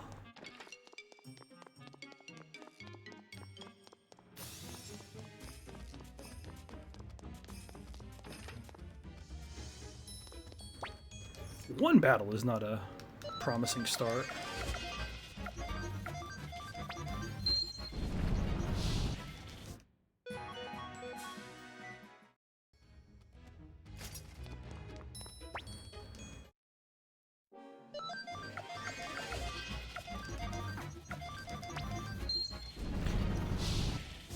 guess he could just have him attack instead of defend, because it's not gonna like he's gonna get a turn before flick anyway.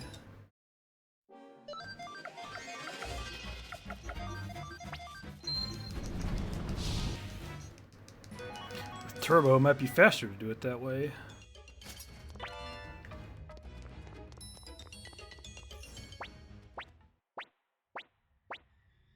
Those soldiers have too much health to die to Unite attacks. That's why we use the Voice of Earth for them.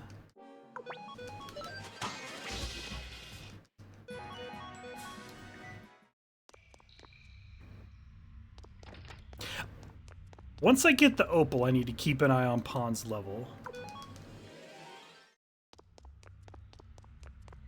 I do want to try to get to level 30.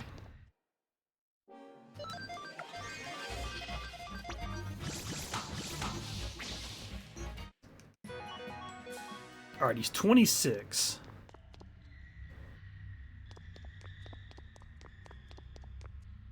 Three cards or 2 cards and 3 slimes would be great.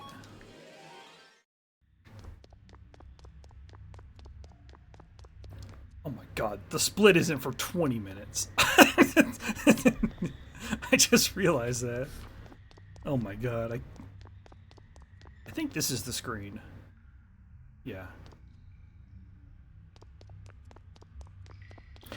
I fight on this screen so that I can have the autosave pop after I get the opal, just in case.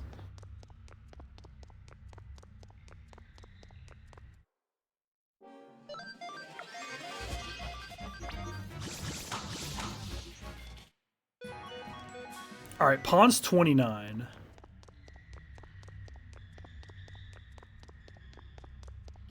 I think when I get the opal, I'm just gonna go, because at this point, I'm just... It's an incredible risk. And I think I have enough money.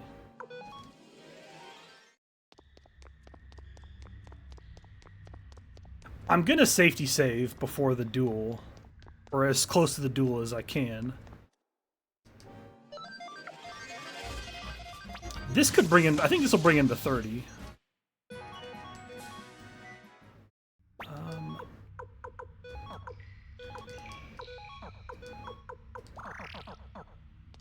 I don't know if Pawn auto heals between now and then, so I'm gonna go ahead and heal him.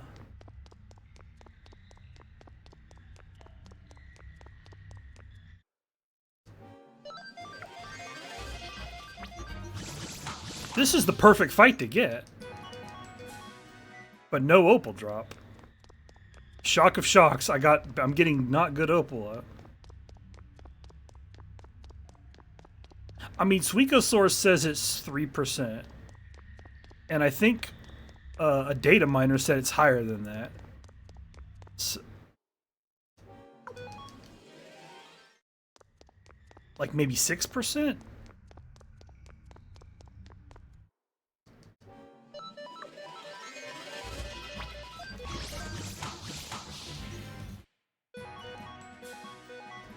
Of course.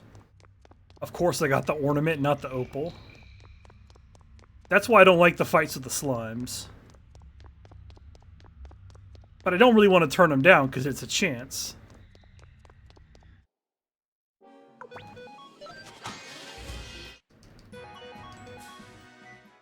I keep forgetting, there's a button to auto battle. I don't need to go down to auto battle in the menu. I can just hit the button.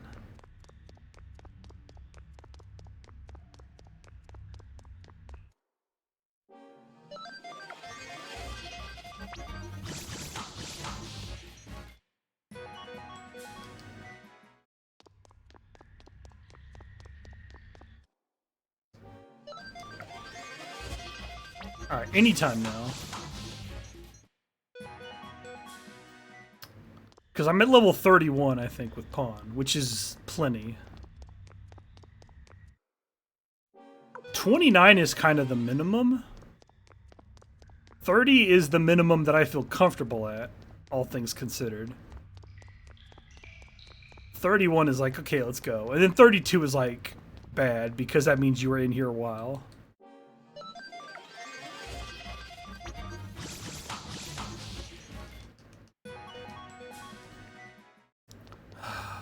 course.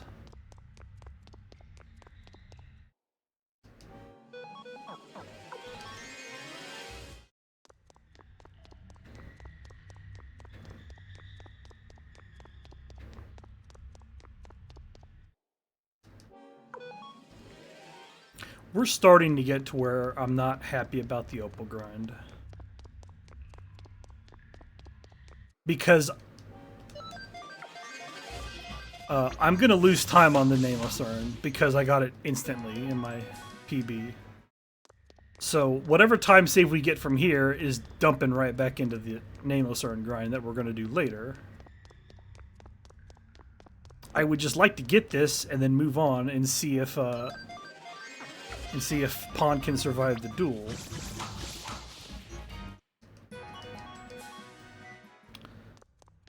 Oh man, this is bad.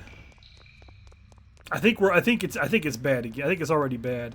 We've still got plenty of time to save, and it's already bad. We're getting the fights we need to. We just can't get the drop. And Pawn's almost 32 already, because that battle is good level, but we just can't get the drop. I was making sure I didn't get the drop already and didn't realize it, because you could get more than one, but we've gotten so many nightmare fights. I was like, all right, we may have gotten one by now.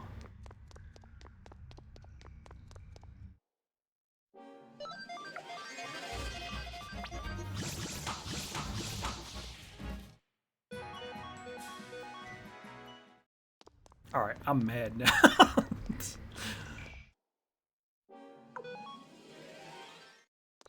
Why is this up? I thought the Opal was the easier drop of the two. This is the third straight run where it's given me fits. 3 of 3 runs. I don't think I ever had a problem with it in practice or routing.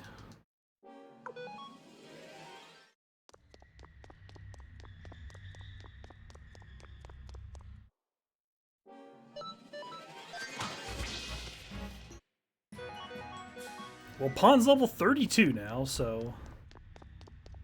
I'm not safety saving before Tio. We're just gonna throw caution to the wind.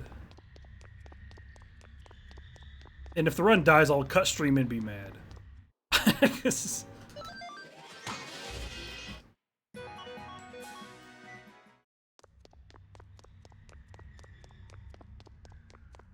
I can't believe this is happening again.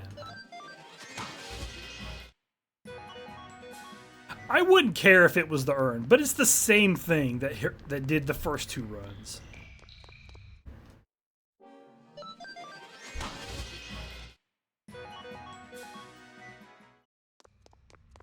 It had to be the same RNG blockade, not a different one.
We have a disgusting amount of money, by the way.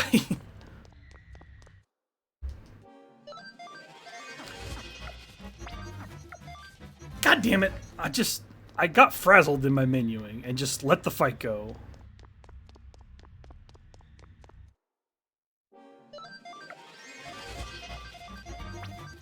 My menuing is all out of sorts because I'm mad.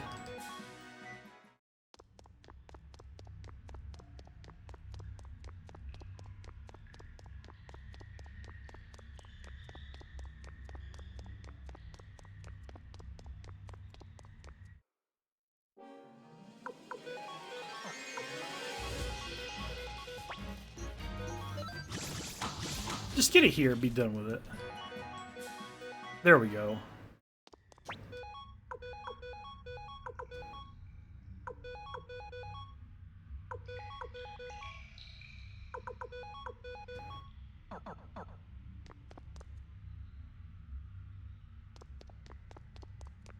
Alright. So it's not as good as my first run, but it's going to be better than my limit break grind was, I think.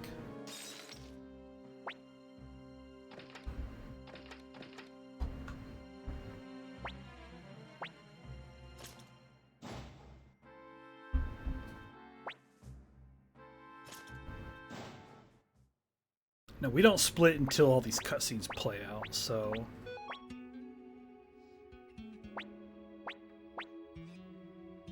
Pawn is level 32, so if he can't kill Tio with a level 10 weapon on with this with level 32, then I'm just gonna have to plan for another get for some more money somewhere.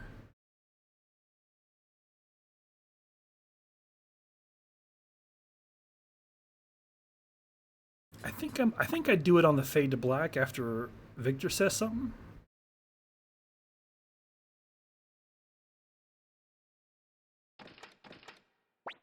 Yeah, I think I'd do it on the Fade to Black.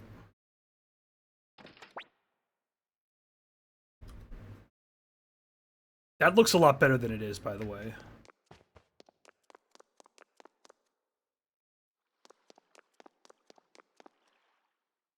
Because it's obviously garbage.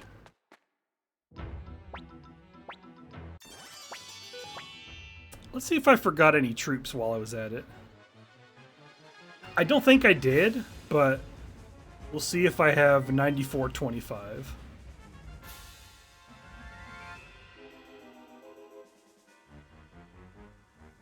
I do. All right.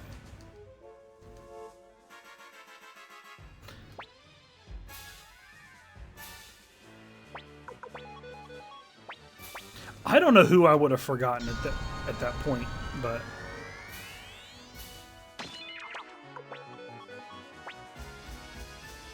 I'm just always paranoid that I forgot a troop. Like I'm always paranoid I forgot a recruit.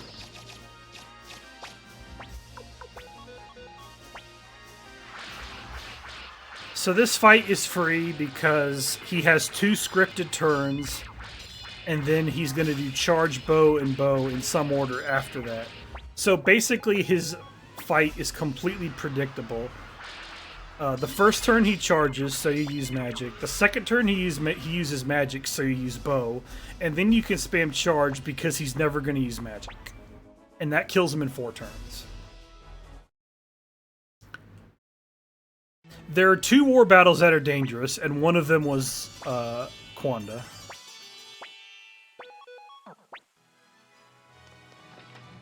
The other one is the last war battle, and I'm not even sure that's dangerous.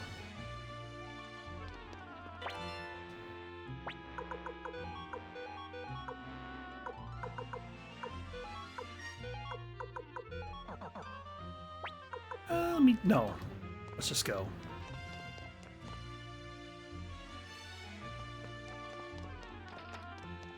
Like I said, we're not gonna safety save. If Tio kills us, then I'm just gonna stop streaming. And we'll try again next week or something. Because I don't think I can stream tomorrow. Because like I said, I've got the house to myself all weekend. Which means I have to basically babysit our cat. Who is gonna be way clingier than usual.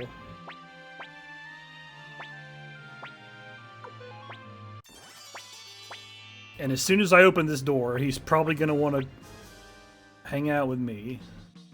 Which is fine, I just can't stream like that. Alright.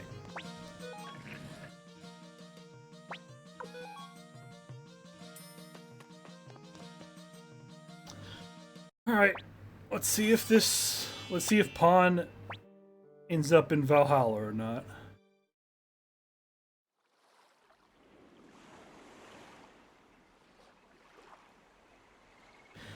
By the way, my alternative for coming in here with a level 10 weapon was to not sharpen his weapon, and when I came back to the HQ, to make a detour to Tien and sharpen his weapon there. And I don't want to make that detour, so we're just gonna roll the dice.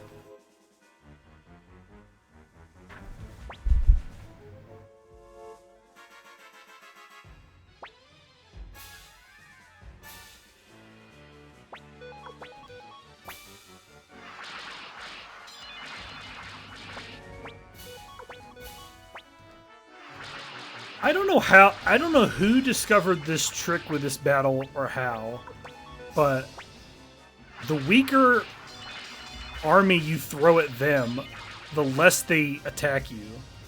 So it's like, if we throw our strongest charge units, they would wipe us out. But if we throw our weakest, they just hit us a couple times and then back off.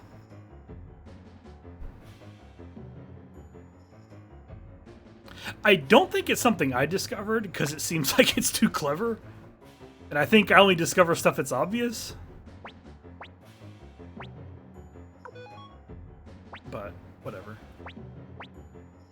I'm glad to see it's unchanged in the remaster. Alright, let's see how this goes.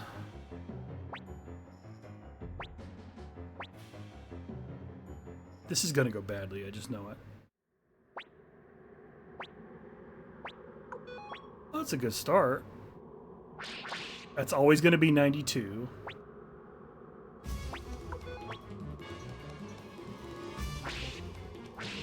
$78 is more than I thought.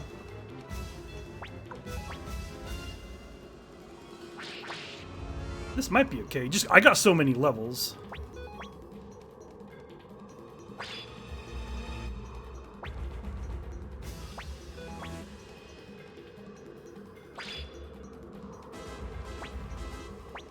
Are you just gonna defend all day? I might kill him on the next one.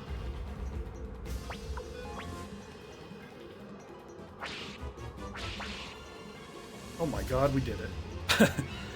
Alright. I was worried for nothing.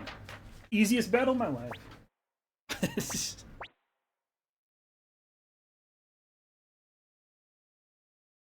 But until we get the Nameless Urn, this is not safe by any stretch. Like, the PB is not in the bag until we get the Nameless Urn. And until I can guarantee not forget anybody. The Crystal Core split is the one to watch. If I'm ahead by the at the Crystal Core, then that's a good sign. We are absolutely gonna lose a lot of this time to the Nameless Urn. Because I got it. I didn't even have to grind for it. I just got it on my limit break run.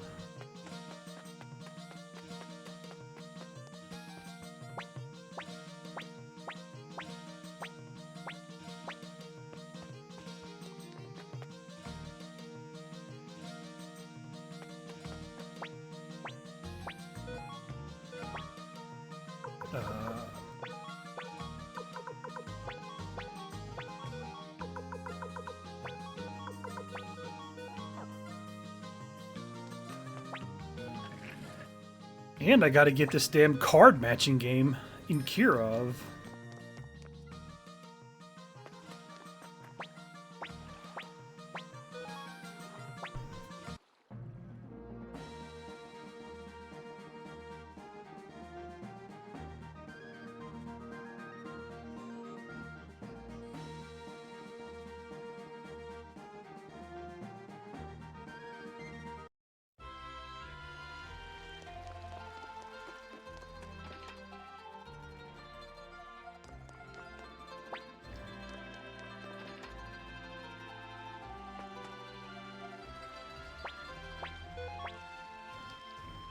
There was somebody, in case you missed it, which you probably did, there was someone on the Suikoden Reddit who thought Sarah was one of the best magicians in the game.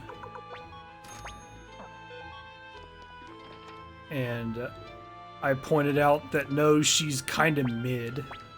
And he's like, no, she's as good as Tengar. It's like, buddy, I have the stats.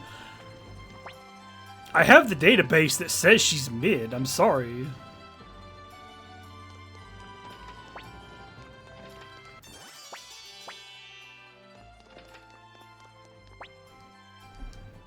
She's not a great magician. She's worse than, like, a lot of people. Time to fail this.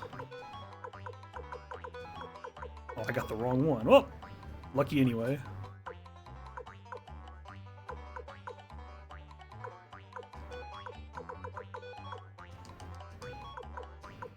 I'm just bad at this game is the problem.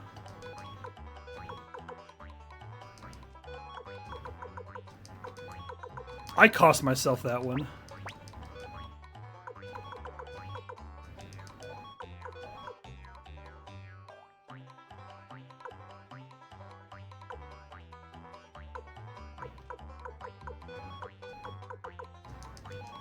They just gave me that one.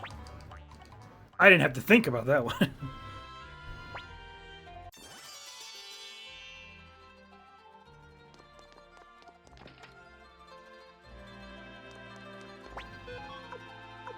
Alright. I couldn't remember if I bought the sugar already. I should have trusted myself.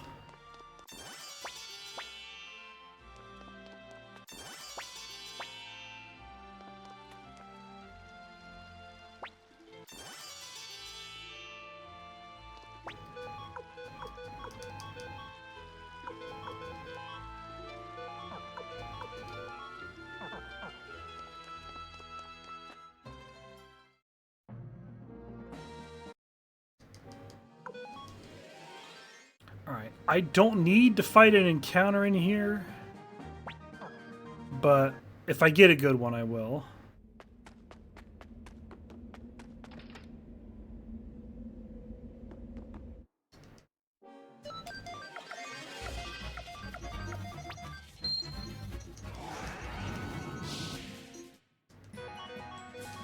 That's probably enough. That's definitely not it.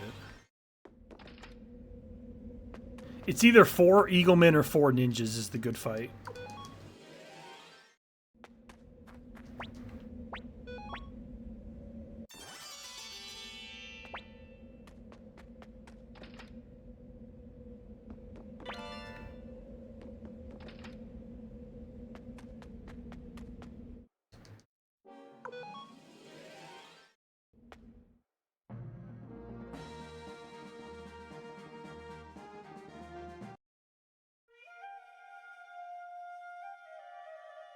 The fights in Kaleka also serve to, if the opal grind went perfectly, and I was short of the money I needed for Kage, I could use the fights in Kaleka to earn some money. But obviously the opal grind went very badly, so I have an overabundance of cash. I have enough for Buddha strats for Necklord if I want, which I think I do, so I'm going to do that.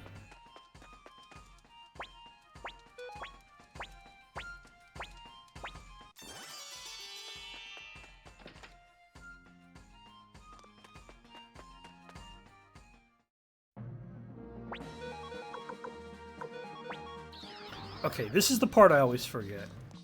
You don't go to Kirov right away. You go to Scarletitia. Because I need to recruit these two.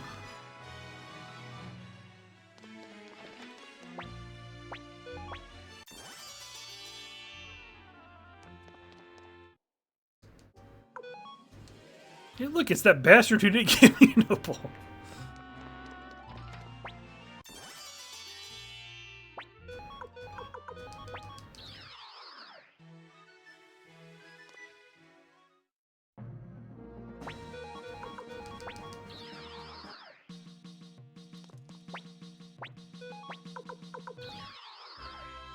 Alright.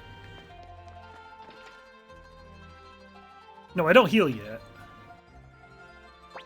I have 2 black shadows. That's enough for the pirate fight.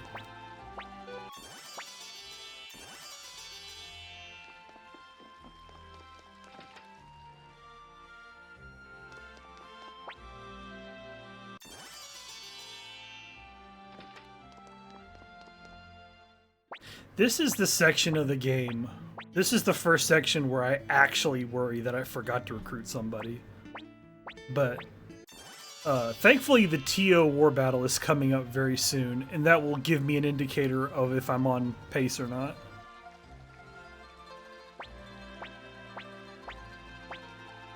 But I gotta fight the pirates first.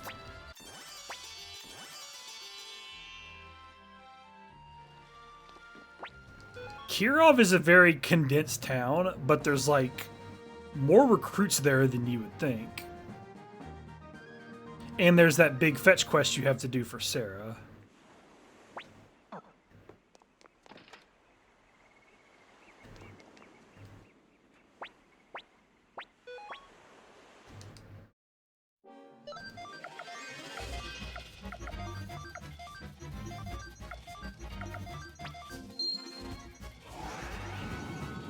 Alright, hopefully they don't kill anybody.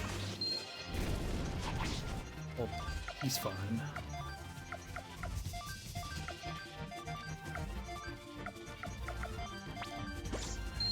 I was more referring to McDole. Don't kill McDole. Alright. It could have gone better, but it could have gone worse.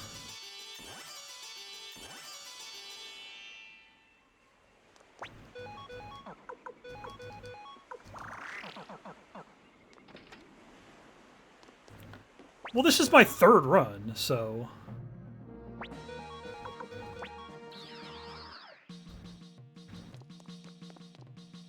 I hope you notice that the opal is not a gold split, because it fucking killed us again.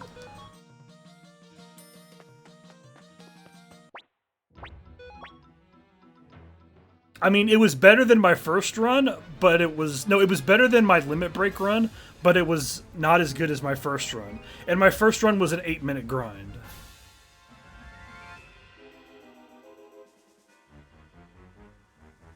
Alright, I got all my recruits so far, so I'm okay. On recruits, I mean.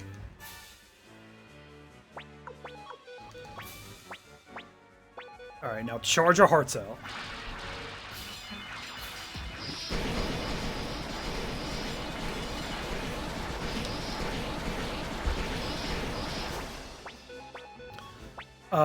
Don't get excited until the Crystal Core split. Because we still have to get the Nameless Urn. And the Nameless Urn was an instant on my PB. So we're gonna have to farm for it for sure. So we're gonna lose some of this time back.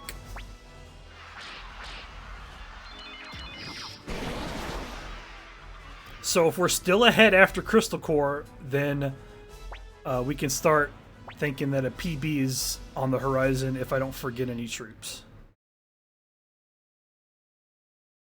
But there is always the concern that I'm gonna forget a troop because I'm stupid.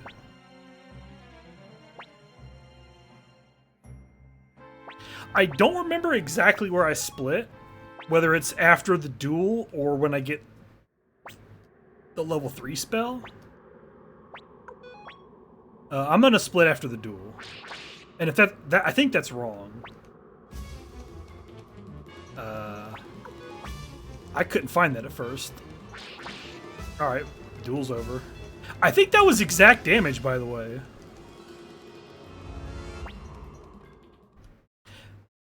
That could be a wrong split time, but I'm just gonna start splitting there.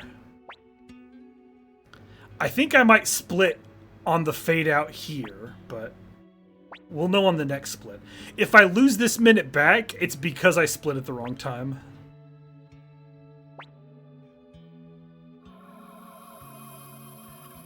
I also don't remember exactly where I split on Celestial Sword. So, just a big mystery. It would be here. This would be where that's where I thought I would split, but I don't know. I don't remember for sure. Basically, if a split isn't at a boss, I don't remember exactly where it is.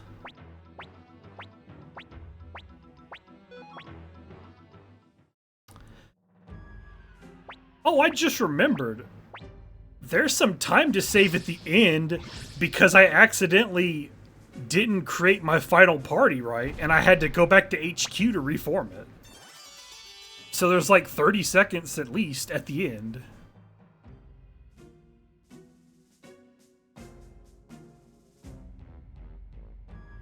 What a stupid run.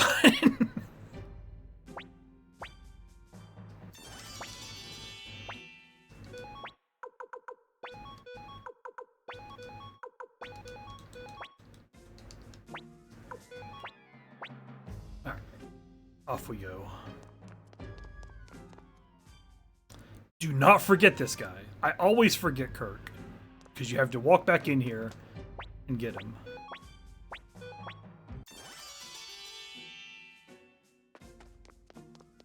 I've forgotten him twice in practice runs.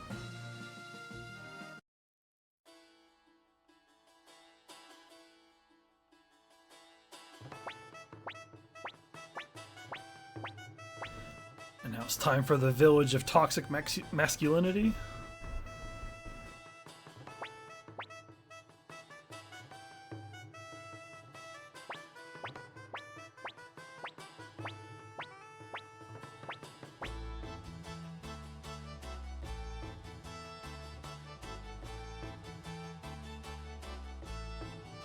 Alright, I need to buy the red flower seeds and 2 lightning orbs. One for Cleo, one for Stallion. Yeah, we have Buddha money already. But that's without taking a fight in Cave of the Past. I'm probably gonna take 2 fights in Cave of the Past to get to like level 40.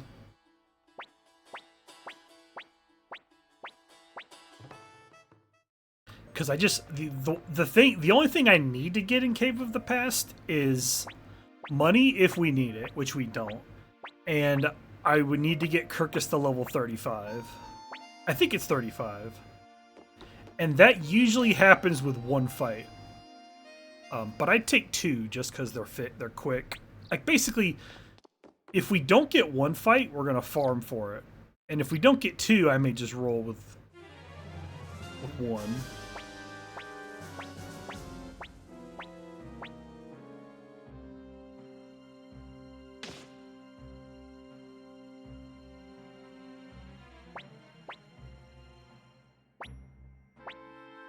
Alright, now we're going to die to this fight.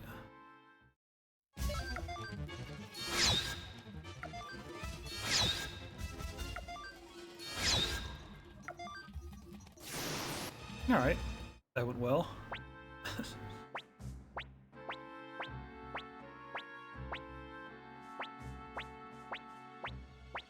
One of the few things I miss about having bribe glitch is being able to bribe that fight. Just to get it over with.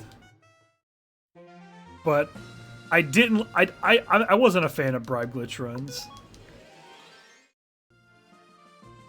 It was a fun novelty, but then I was just like, I kind of got sick of it.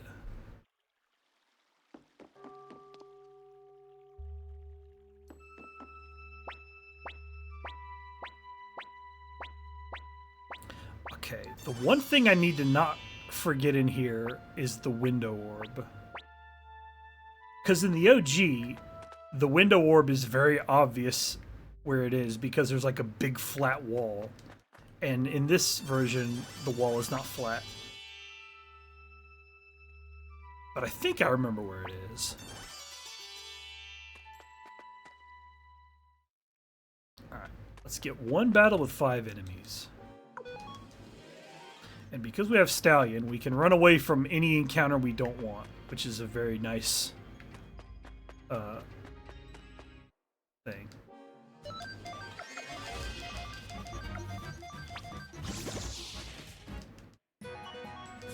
I didn't see if Kirkus got 35, but I presume he did.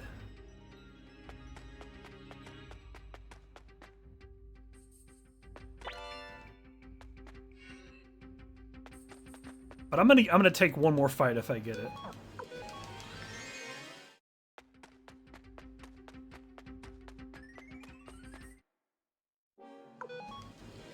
Not those fights, because those guys I have to use hell on. And the other enemies I can obviously use the wild arrow. I'm gonna take this fight, sure, why not? Yeah, Kirkus is 39. We're good. We don't need any more fights here. I just wanted to take that fight to see what level I was at.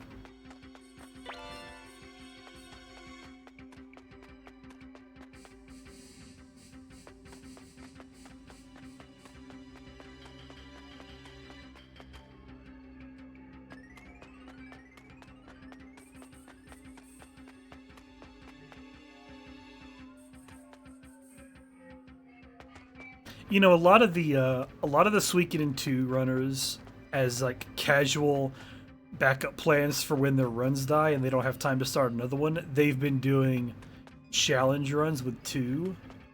And I don't think there's like, I think this game is just inflexible enough to where a challenge run wouldn't be that feasible.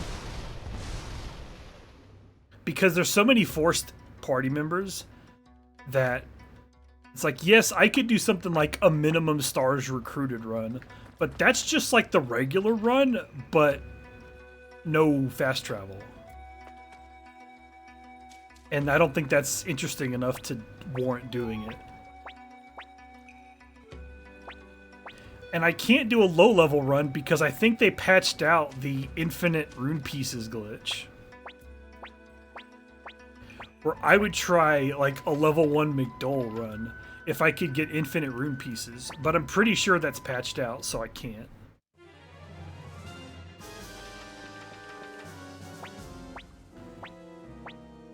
I think it's patched out. I haven't heard for sure, but I can only presume it has been because every other glitch that we knew about is gone.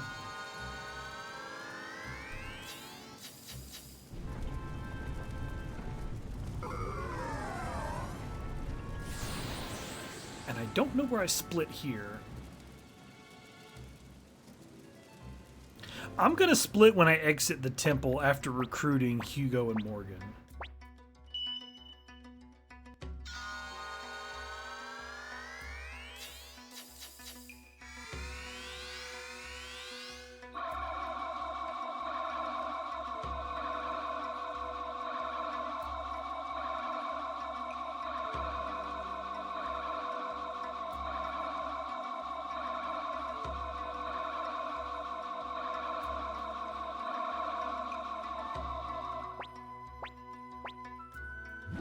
Yeah, just give your 8-year-old grandson a rune that destroys everyone around him. That sounds like a good idea.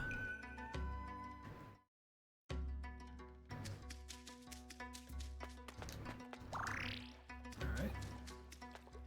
That healing spot was so much easier to find in the OG, because it just stood out. There was like a rogue tile that was miscolored.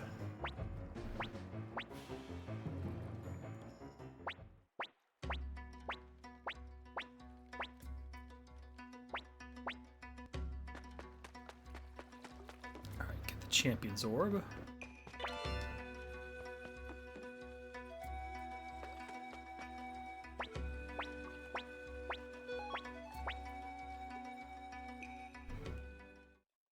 How am I losing time already? I think it's because I split at the wrong time. I think I split on this split when I get when I leave the cave, so I'm gonna split then.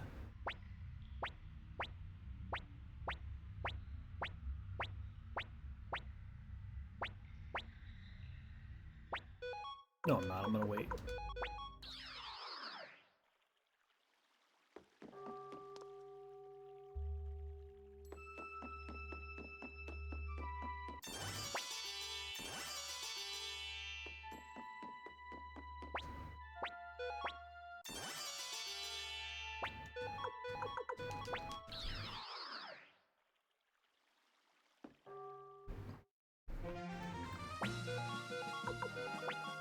Alright, now I have to replace Kirkus with Glen Shield and then do some shopping.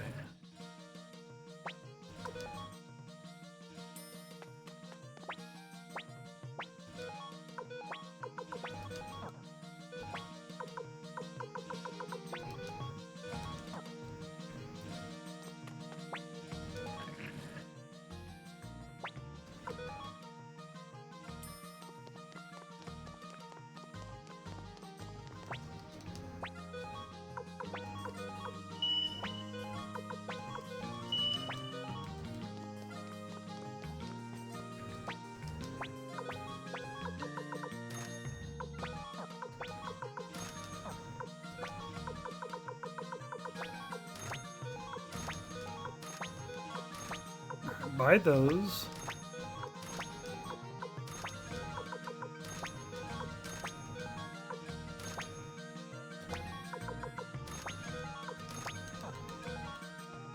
There we go. That's probably enough Buddhas. I always buy too many, but I'm pretty on top of healing in the Necklord fight, unless he just goes ape shit. Got the cat.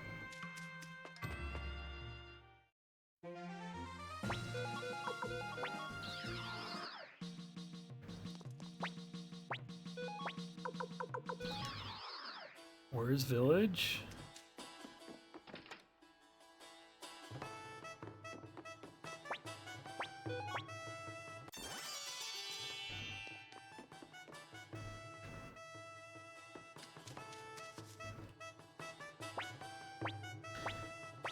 Now, last time, I forgot to give Hicks a sacrificial Buddha, but it didn't matter.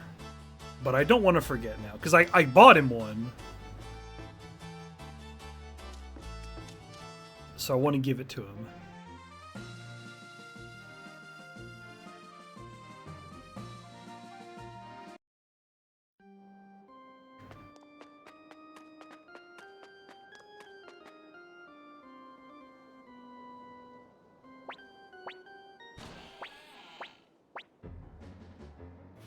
I am almost out of water, and I got over an hour of this run left, and I don't really have any time to go get another one, so I'm just gonna have to make it count.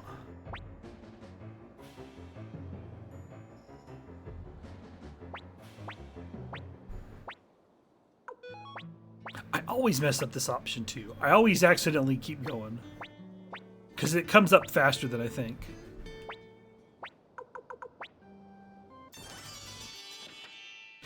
I kind of meant to buy some mega medicines for Stallion, but that's okay. That's only for, like, safety plan. Alright. Let's just hope we get a couple fights before I get to the coffin. I need at least one.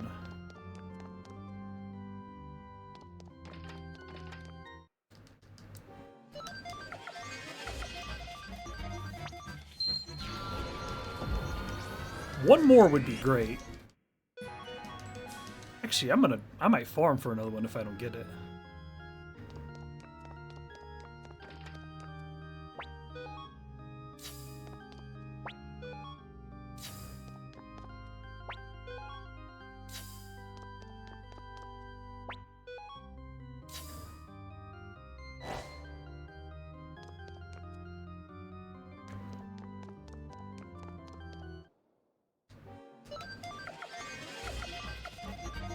Now I can take one more if I get it, but that's it. But I'm like level 43 now, so I might just roll with this.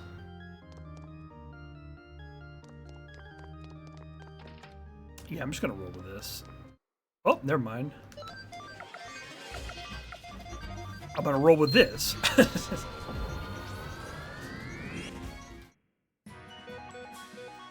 Yeah, I'm like level 44, 45.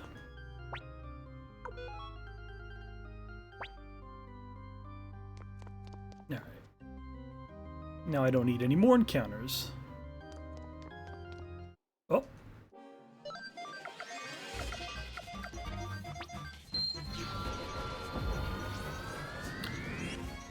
I just don't want to have to heal, which is why I fought it.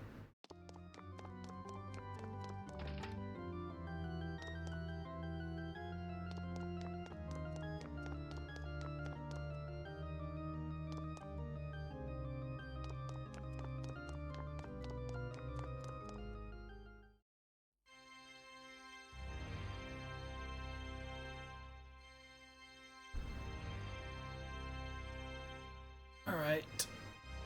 We'll see how this fight goes.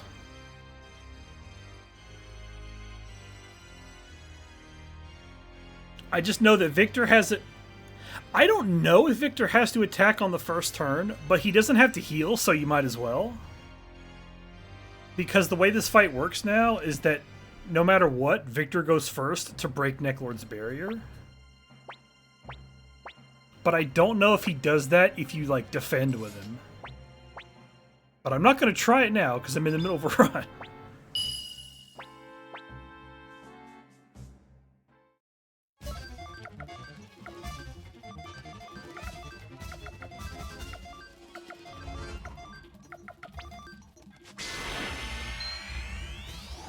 I'll try it later. Good job, Hicks.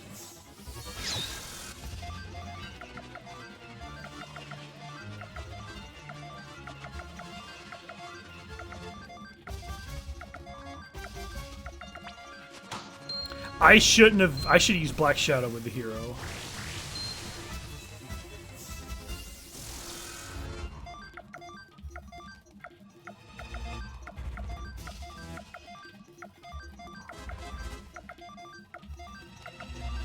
I hope that doesn't cost me an extra turn.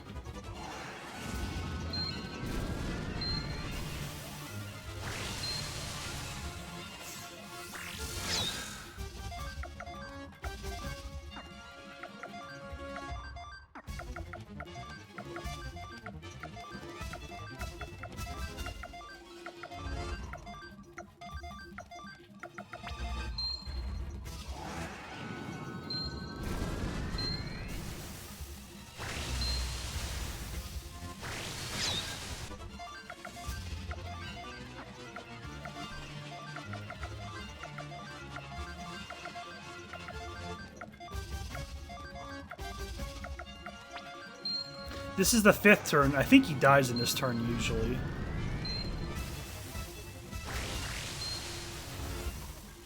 Alright. There we go. Who's ready to lose all of this time to the Nameless Urn? So yeah, I didn't use a single Buddha in that fight. But if he goes ham with the AoEs, there's a chance that you can't keep up with the healing and somebody dies. So you don't need to buy sacrificial Buddhas for this, but it adds a safety net if you want it.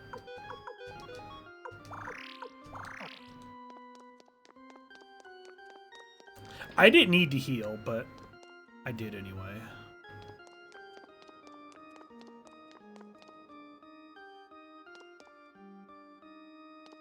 Because I'm going to use the coffin on the way down.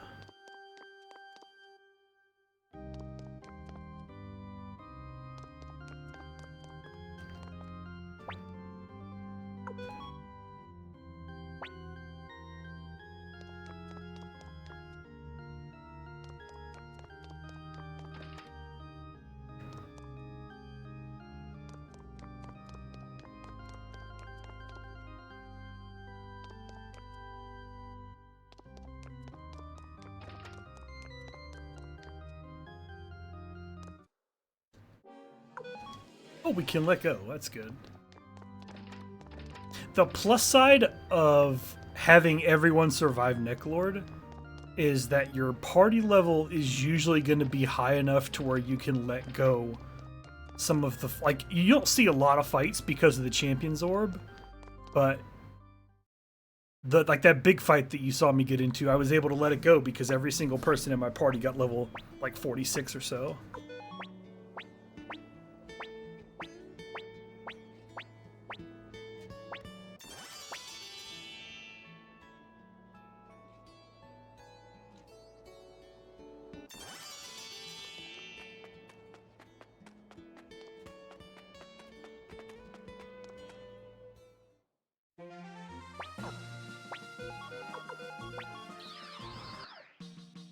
And just go back to the 4th floor.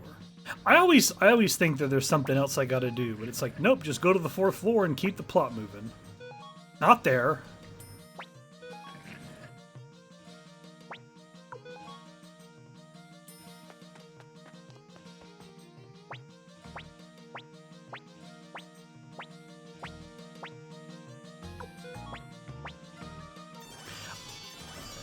And then add party members.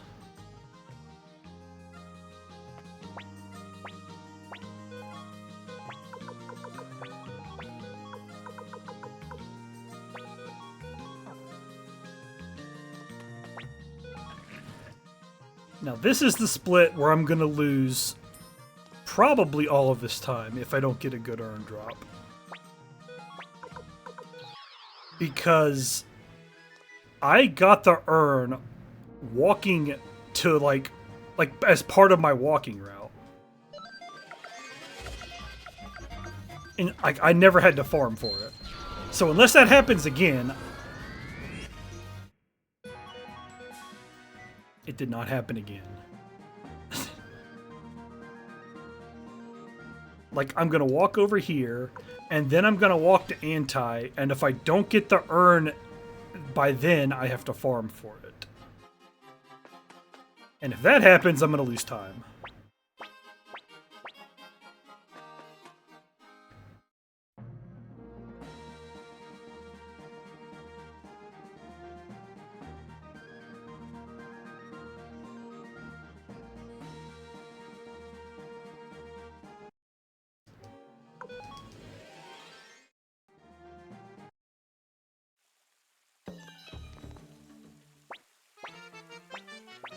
You know, I probably should have done some farming first.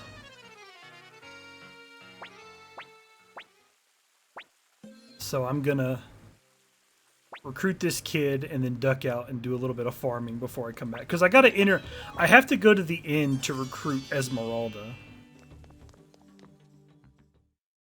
So I might as well get my first bit of farming in first.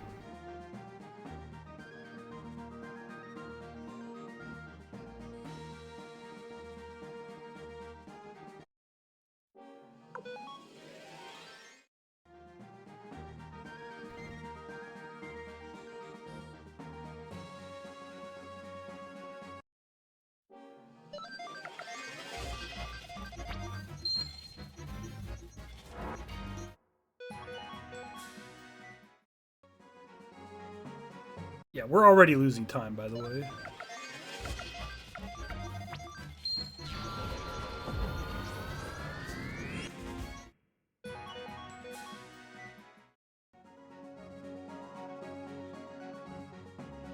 I knew this was coming. I knew this was going to happen, so I'm not surprised. I'm not even upset because this is typical. Yeah, see, we got it. That's a really good farm, but we still lost time because we had to farm for it.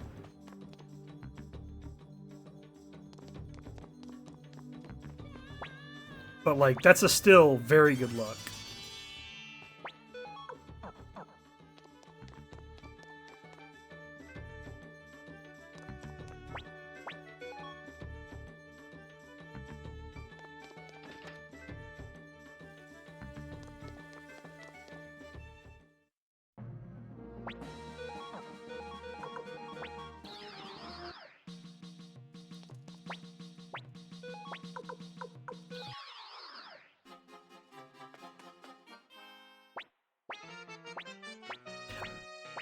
I don't sound like it, but I'm very happy with how that urn turned out. I'm still a little salty about the Opal taking 10 minutes or whatever it was, but everything else went so well, it's kind of hard to complain.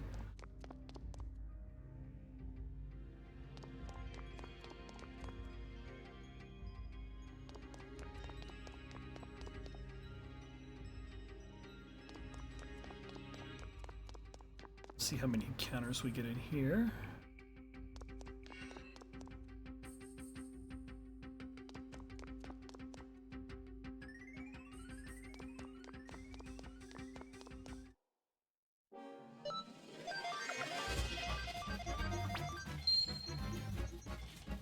I could have tried to run, but I'm not in the mood.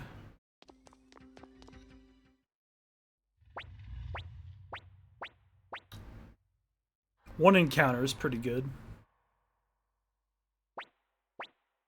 We could always get a second one. We still have a little bit of dungeon left.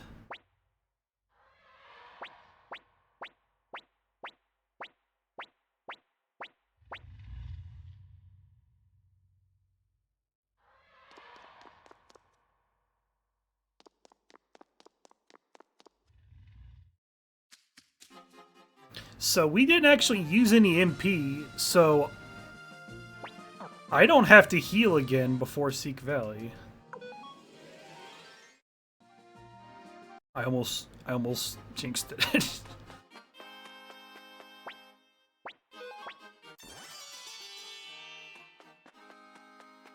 So I'm actually not gonna get Kroots right away because I don't have to go heal. I'll get him after Seek Valley.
What are we gonna lose, like 2 minutes? I don't remember how long this whole takes, and we can still get encounters in Seek Valley, and that'll slow us down.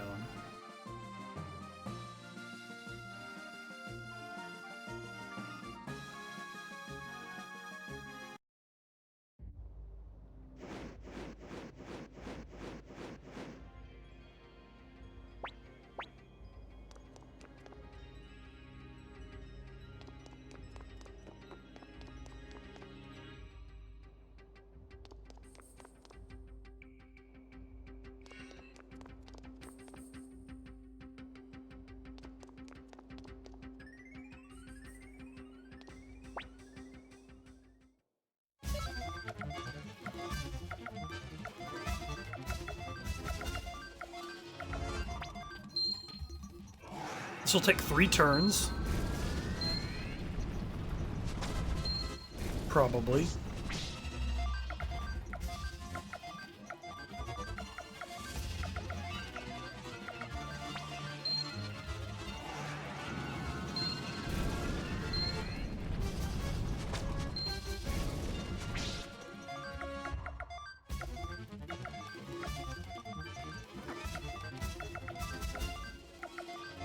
I'm not sure if the Black Shadow is necessary, but I do it anyway.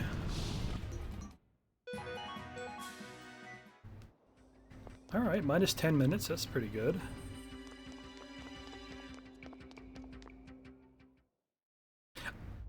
Marco could be trouble. I just realized Marco's still coming up.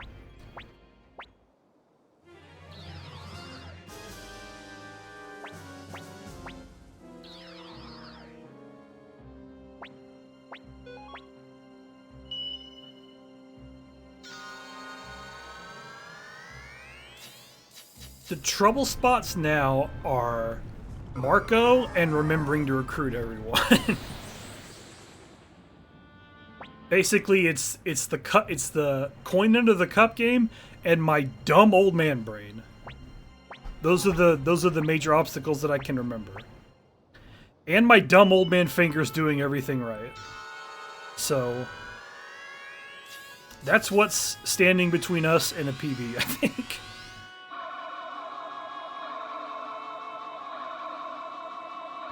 I think we had 2 judgments for Sonia, so if we don't get 2 judgments for Sonia, that will slow us down. But that's not going to cost us 10 minutes. But it could be the difference between like a 339 and a 340, or a 340 and a 341. But I don't even care about milestones like that. I just want to remember everything and do everything that I can do right, and the luck will go wherever it goes.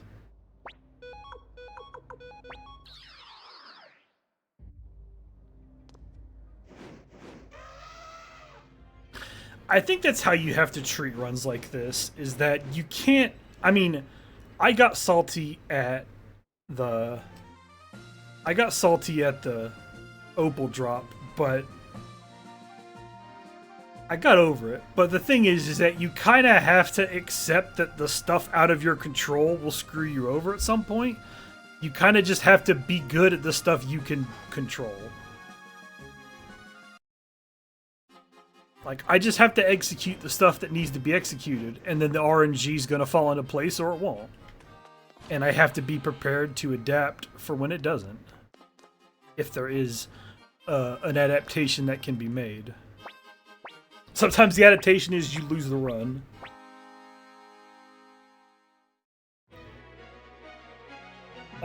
Unfortunately, because of my money route, I have to figure that out for future runs. But that's a problem for... Maybe I'll, since I don't think I can stream tomorrow, so I think I'll spend the rest of the weekend, if I don't play something casually, if I decide to do something with this game, I'll look into a level 10 money route, because I don't think I need all the drops that I get if I'm not going to a level 11 weapon.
Alright, now I recruit Croots because I need to heal.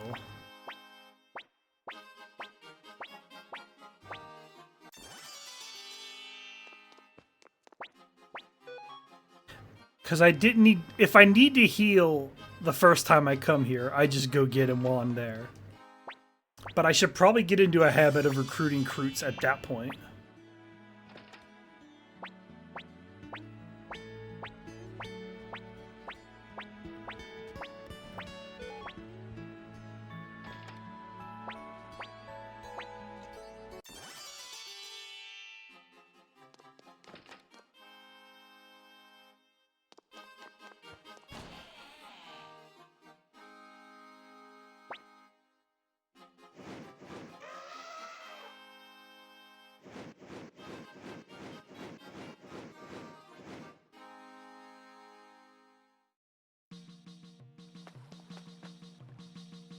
Because I think I got first try Marco in the RPG Limit Break run. Or it was either first or second try. I'm assuming it's first because that means I'll lose time on it, probably.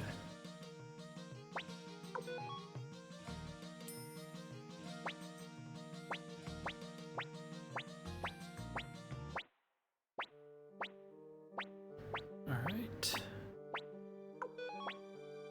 Sure, let's do military training. Now I'm gonna go recruit 1 million people.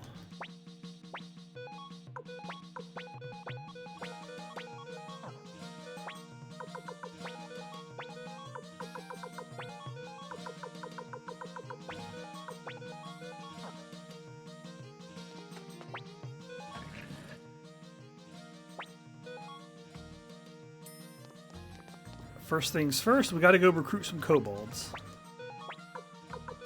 And an elf.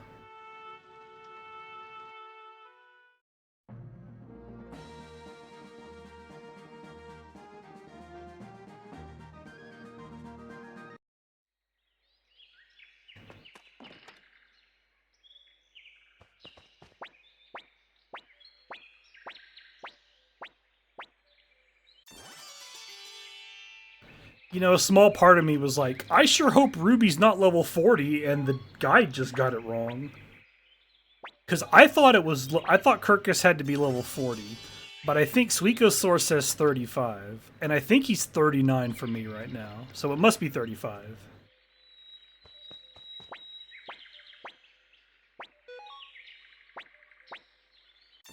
But there was a small part of me that was like, boy, I sure hope the guide is right.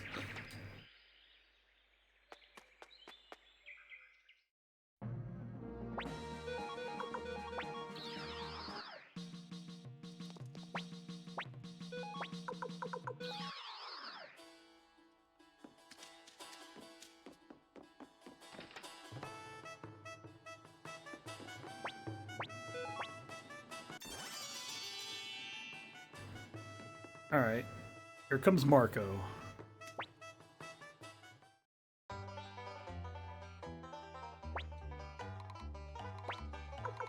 I'm not even going to try to follow it. I'm just going to hit the middle and hope that's it.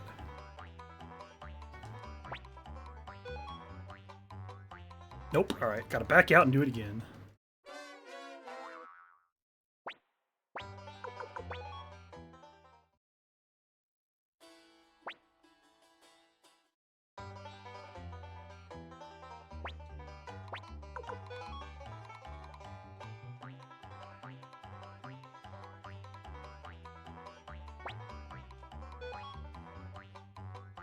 Alright.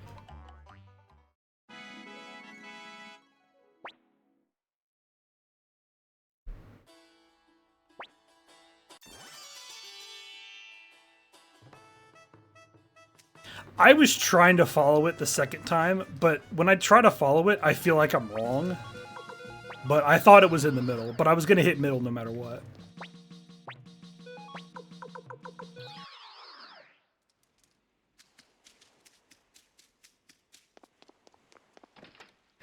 I think I did that before. I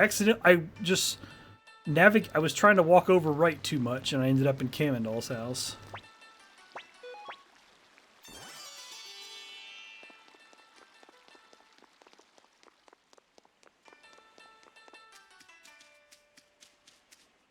Alright, I need to walk to Garen.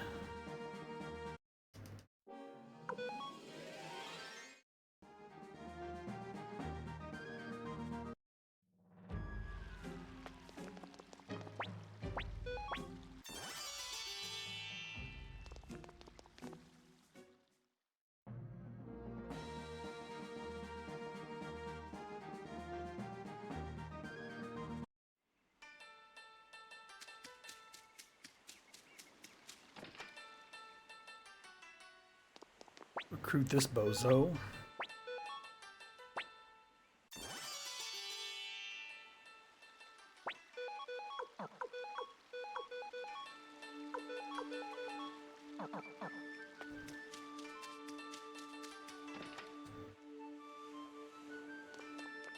Clive is never in here, so it makes me wonder if Lot is the one that gets you to level 4 castle. I am going to try to figure that out at some point.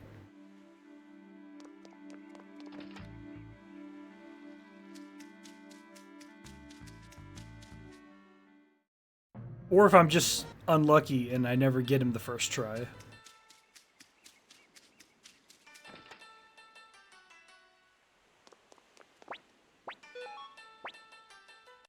It also could be that Jabba's the one that gets you to level 4 castle, but because you've already loaded the town, he's not going to show up.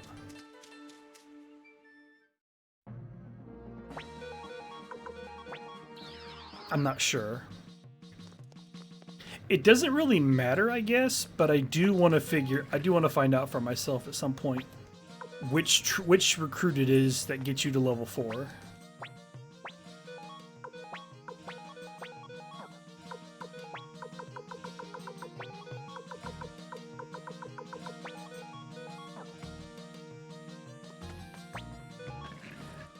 Now we need to go get Mace, obviously.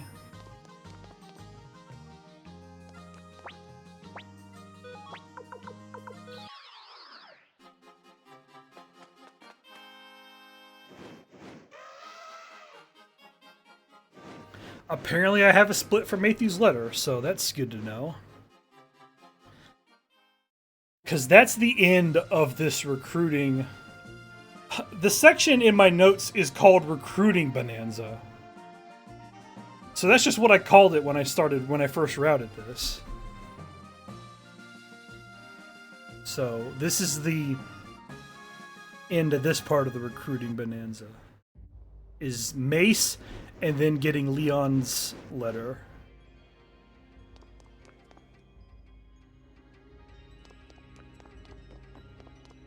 I don't know that I need the Marco split and the letter, but whatever. Extra splits aren't going to kill me.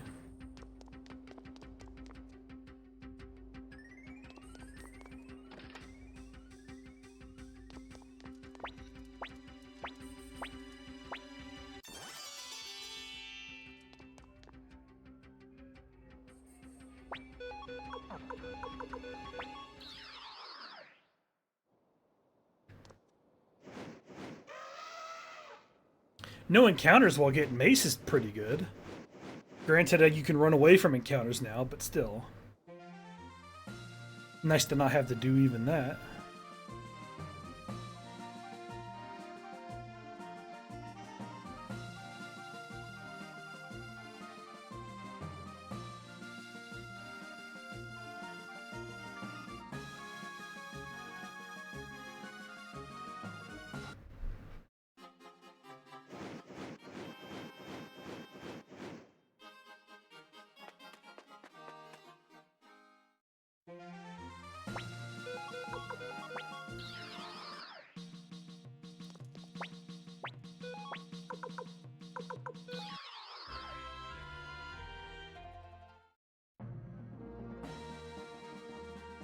Gotta talk to Leon and trigger that.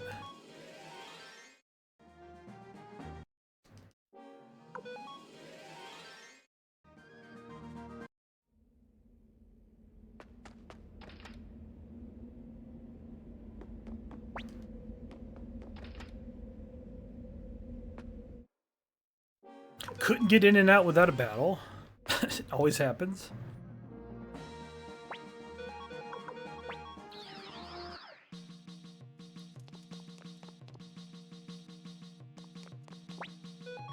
Now, the important thing is I have to talk to Matthew to get his letter, because otherwise it ruins the route. I think. Maybe it doesn't. I don't know.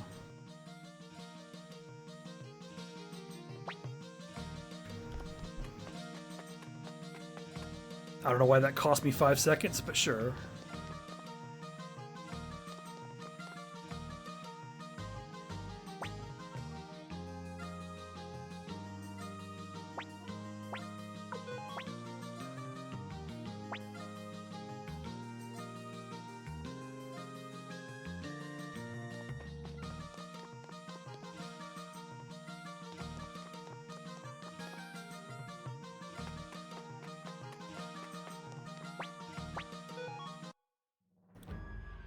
Alright, let's hope I have all my recruits, because otherwise I'll be stumped.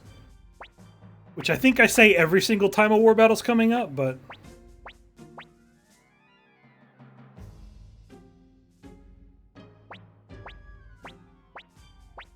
it is an evergreen worry of, did I forget a recruit?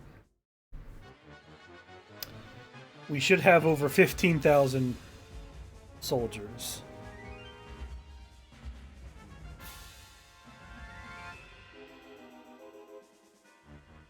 Alright, we got everybody. So far, so good. If he uses magic, this is going to take 2 turns. But if he doesn't use magic, it'll take 1 turn.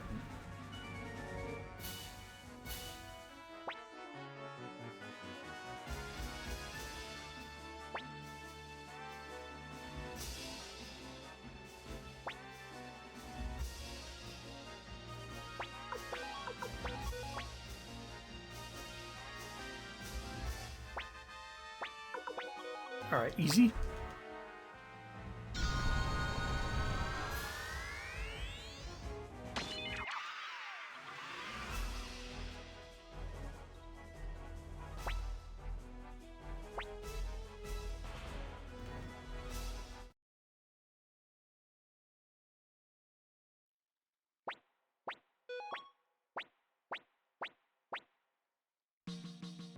Alright, now I gotta add Stallion, Glensheel, and Tengar.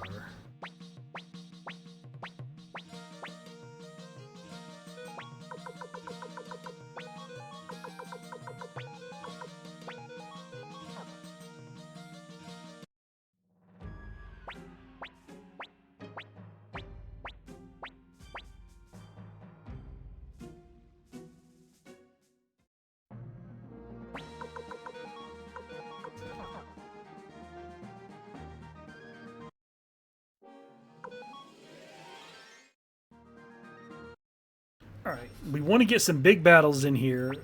Ideally 2 battles of 6 enemies to get my hero to level 52, 53. To give him a better chance of having 2 judgments for Sonya. Since we're going to be going through Moravia 3 times, I'm not going to panic if we don't get it on the first trip up.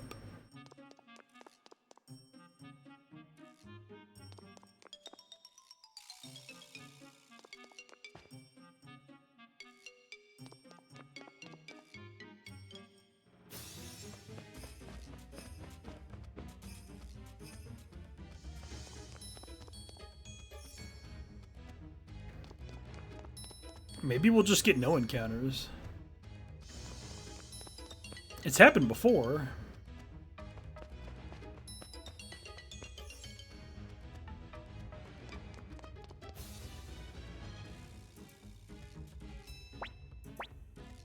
I mean, we need a battle at some point. It's just gonna make this split look a little better, I guess. Maybe.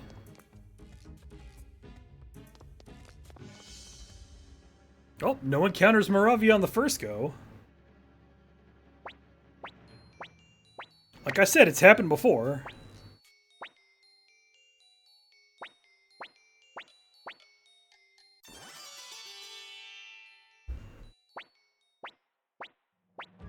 But I do need at least 1 encounter. I'd like 2.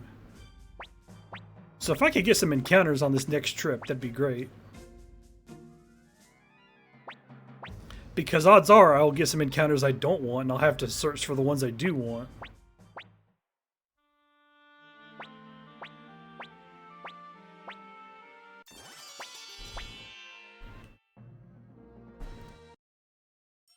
Six seconds, that's nothing. It's nothing.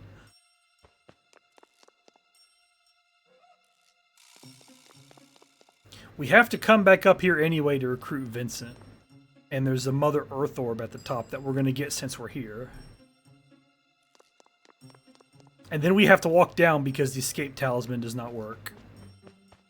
But we need some encounters to get some levels for my party for the Charizard enemies. Because we've got 2 bosses to kill. And they need some levels. That's not the battle we want. That's why I was hoping for battles, because we're going to get battles of like 1 or 2 enemies, and we can't take those. I might have to farm for it, to be honest. Because that's 1 encounter and 2 trips. Well, 2 encounters and 2 trips.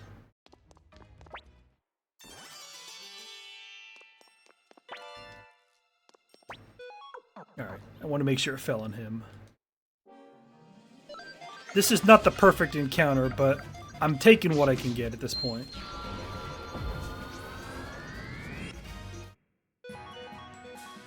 Of course Kryn's dead.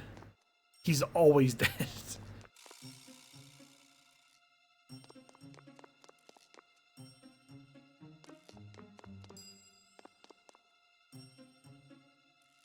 Like, not only do I want to try to get 2 judgments on McDole, I also want to get as much NP as possible on Glenshiel and Tengar, because we're going to be throwing their lightning spells at the next 2 bosses.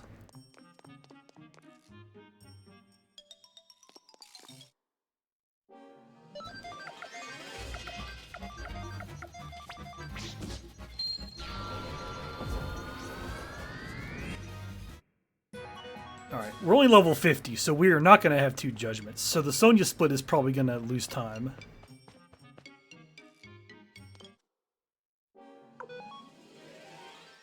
But it is what it is at this point. I'm not farming for encounters.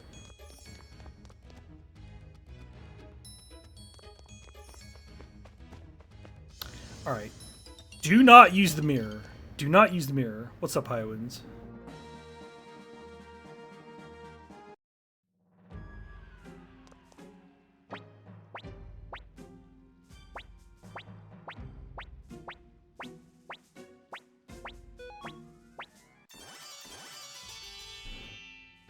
We're going to lose time on this next split because I don't have as many levels. So the fights are probably going to take a little longer.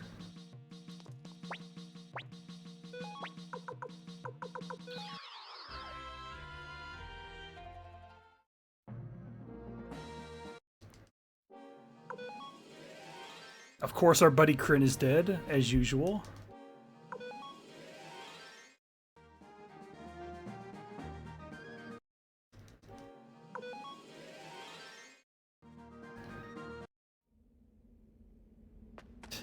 I'll probably get a battle in here on the way out, as I usually do.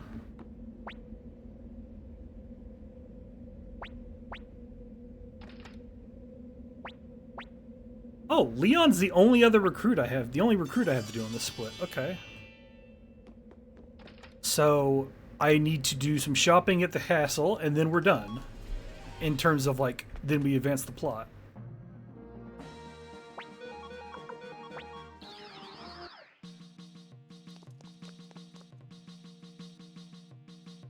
Whoops. That's not what I wanted to do. The pratfalls of diagonal movement.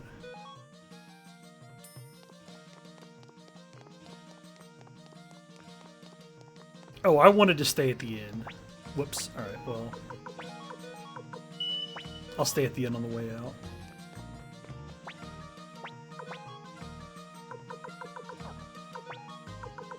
Alright, sacrificial Buddhas.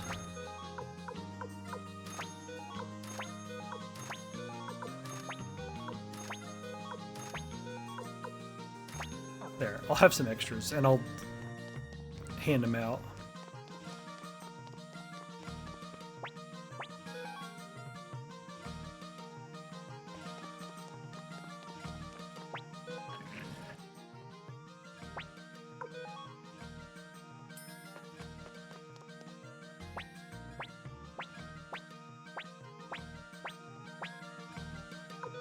Alright, now it's time for a bunch of dialogue I gotta turbo through.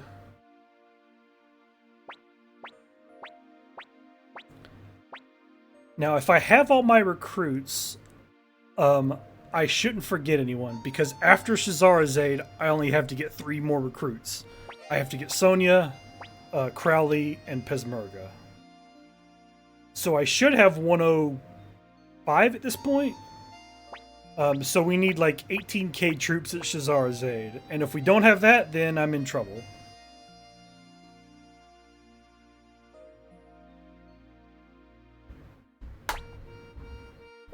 I don't know how much time we'll lose to the Sonya fight, but we're probably going to lose a turn.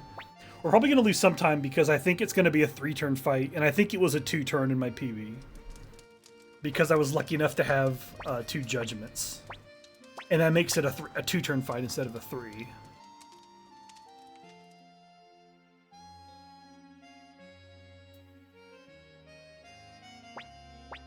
I have a very bad memory about old runs, though. Like I said before, the only stuff I remember is when a split goes really well or really poorly. Like, I remembered that the Opal was atrocious in my PB, and the Nameless Urn was instant. And in this run, the Opal was slightly less terrible, and the Urn was slightly less instant. The Urn took like 3 or 4 grinding fights, which I'll take every time. And the Opal took 10 minutes, which I will absolutely not take every time. There's probably I don't know how long it'll... I don't know how many minutes I could save on the Opal split, but... Like, I don't think it's 10 minutes. Because I do need to do a little grinding to get Pawn to level 29 to 30. But there's at least, what, probably 5 minutes to save there.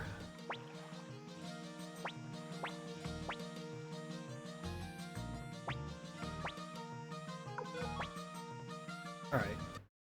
Show me 18,000 troops. I do not want to have to go on a ghost hunt. A goose chase is what I meant to say. Alright, I remembered everybody, so that's good. Alright. This fight's free because all she can do is charge and bow after the first turn.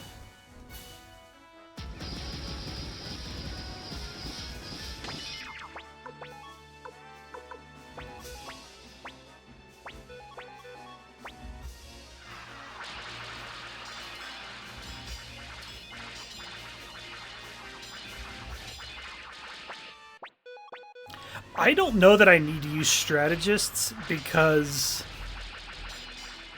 this fight ends pretty quickly anyway, but I just did it. Like, I think it means that she dies in 3 charges instead of 4.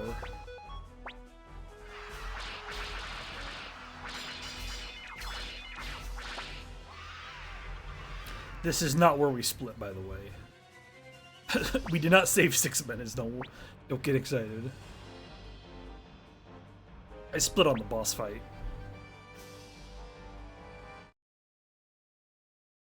Alright. Cleo, Luke, Glenshiel, Tengar. And distribute Buddhas.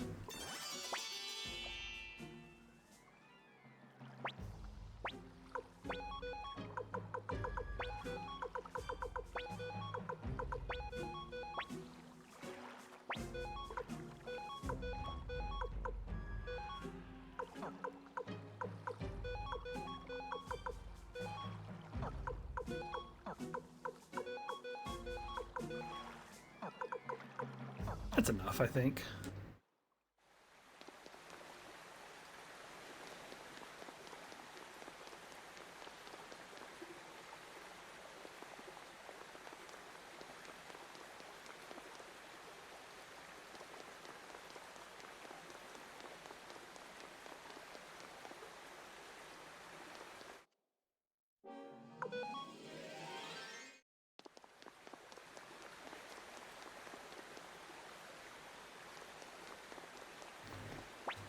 Alright.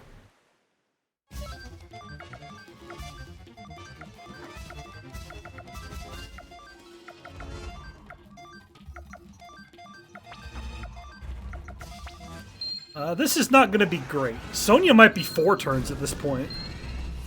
Because I didn't get a lot of levels in Moravia.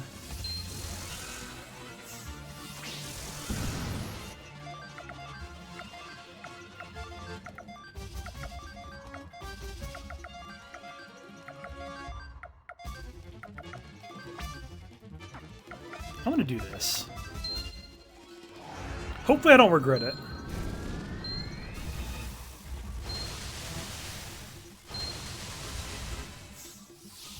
I didn't regret it. Alright.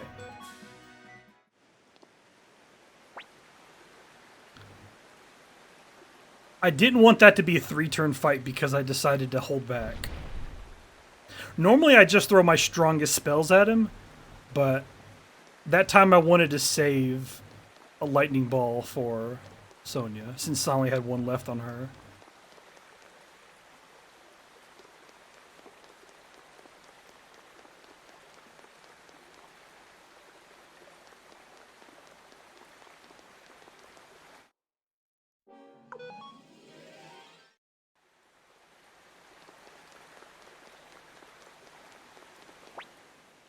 Alright, let's see how this fight goes.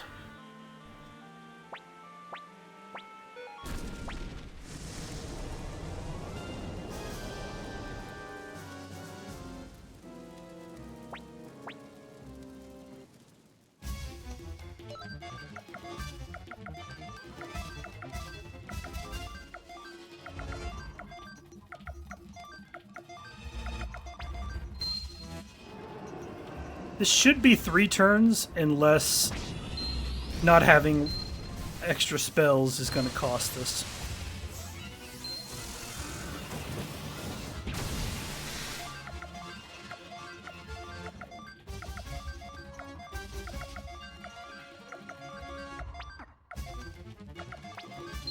Victor does not attack because Sonya is so fast that she counters most of the time anyway.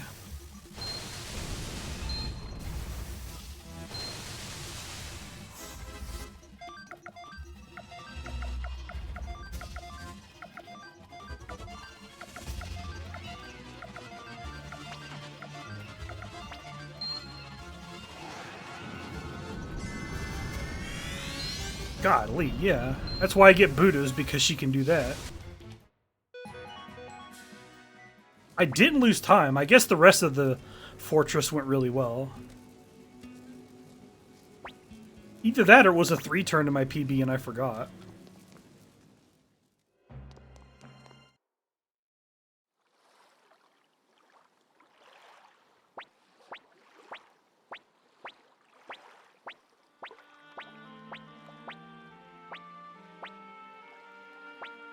Now, my next obstacle is if I can figure out how to get to Crowley, because the little crevice he's in, I wasn't able to navigate it well.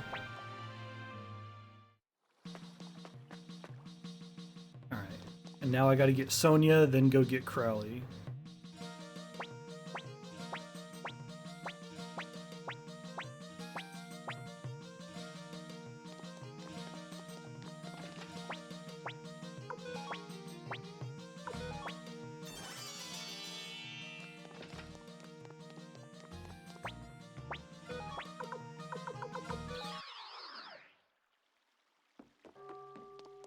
I can see my cat trying to get into my room, so my cat is awoken.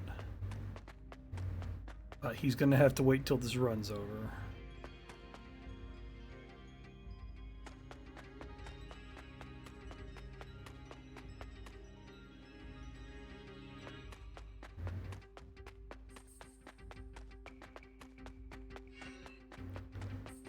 I don't think we get any encounters because Victor has the Champion's rune on. Which is why we wait until now to do this part, because we don't need Crowley until now, and the Champion's rune... Where the hell is he? Alright, that wasn't too bad.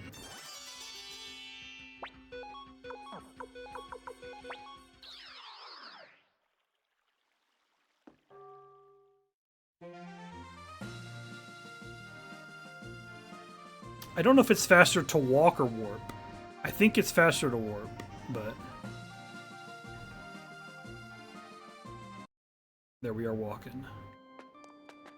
Because I knew we're not going to get any encounters. Or at least I think we're not.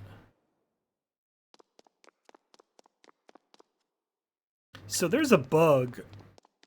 It's... I don't know. if you notice, there was no music until I got that encounter. That's some kind of bug with the game that I think they're gonna patch out soon. Where it feels like every time I come here to recruit Peshmerga, whenever I first enter the castle, there's no music until the music changes, which is either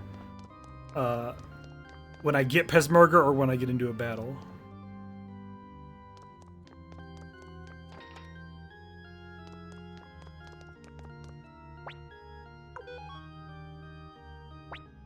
We need to heal after Sonia, so I just do it there since it's on the way.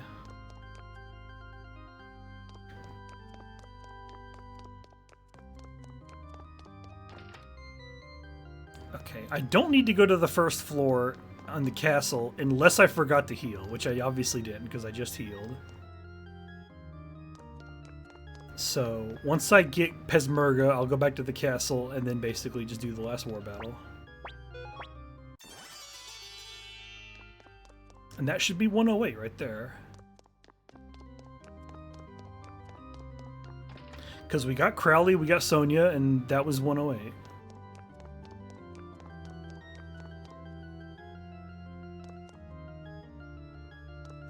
So now the question is the last war battle going to be completely free, or is there going to be a little bit of dubiousness with it?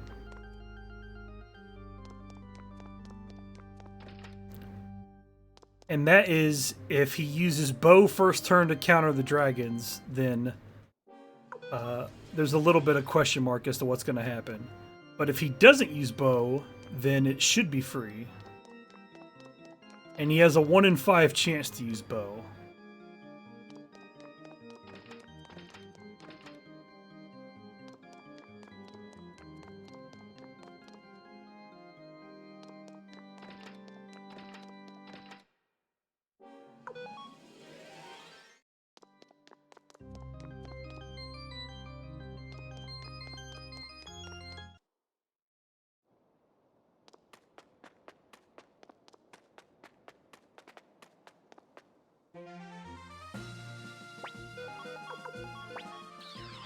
I think we're just good to go.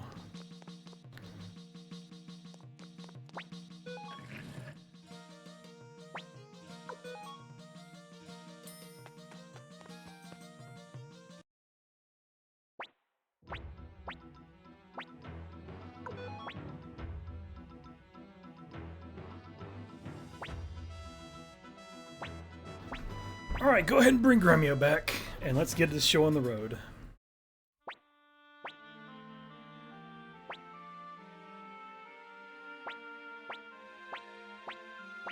Alright, there's our boy.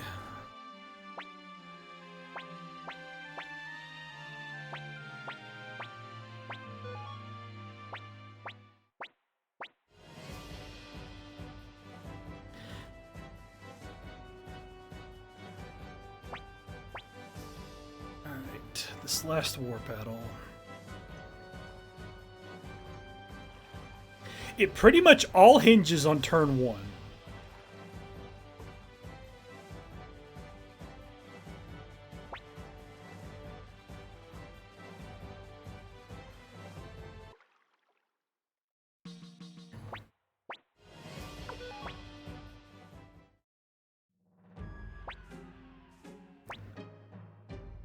If somebody dies, maybe I'll just finish and submit it as 90%.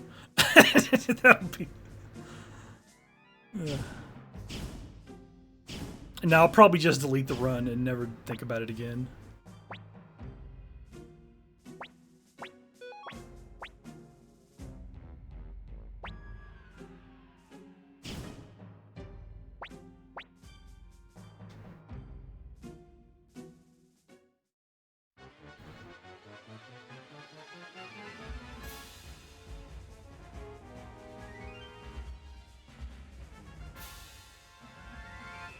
Alright. Please don't use bow.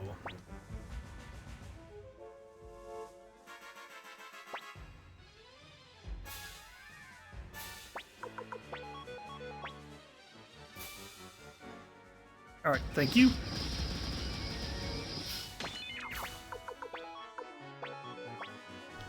Second turn. Look.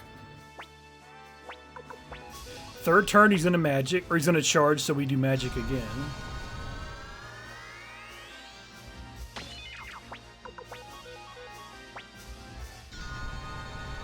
And then we should do Ninja Ninja, and that will hopefully be enough to kill him.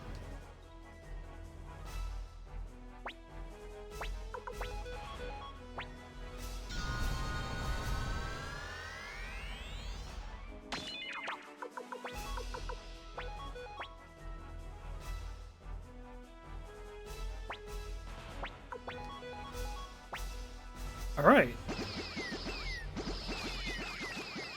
Or, okay, I'm about to say, if that one unit stays, I'm going to be mad. But it didn't. Literally did not lose a single troop.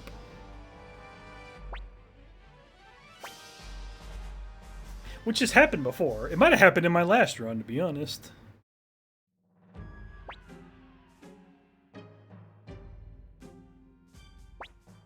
Alright.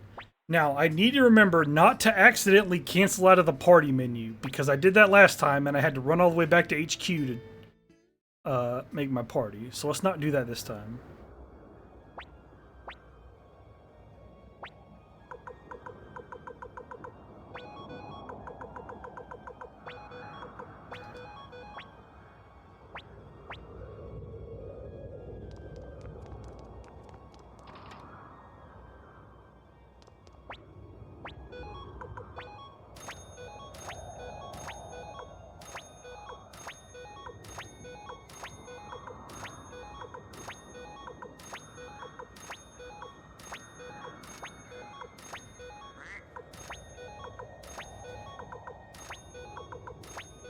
I don't need 4 per person, by the way. I'm just... I don't want to lose this run.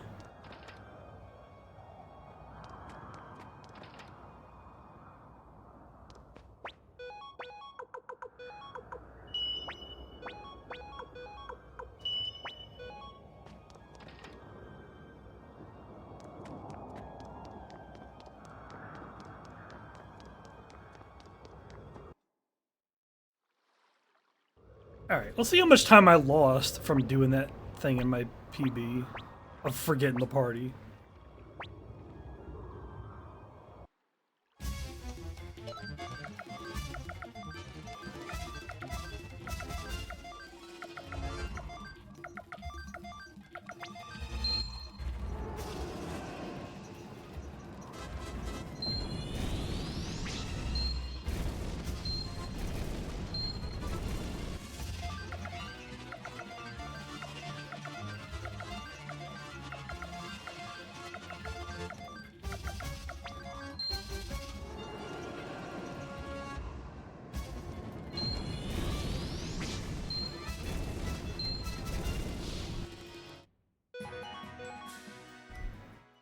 A minute and a half, alright. Good to know. Or a minute 20, I guess.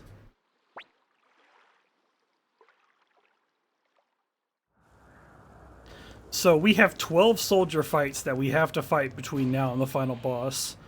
We're going to go up here and fight the first one and then run away and heal.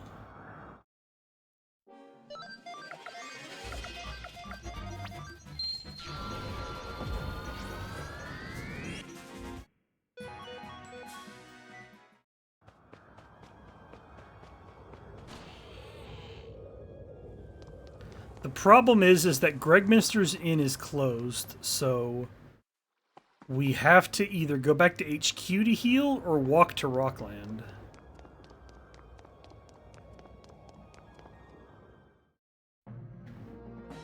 Against my better judgment, I'm going to walk to Rockland.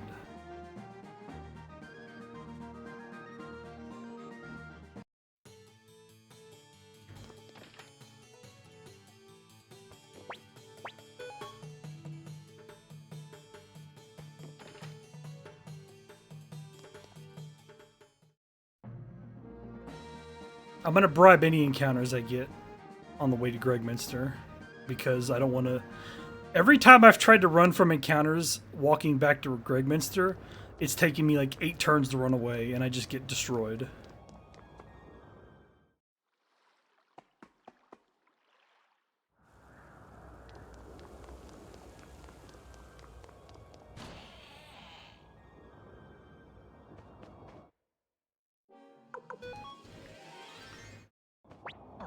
That's all my money. Okay, no more bribing. Just whoops. Oh man.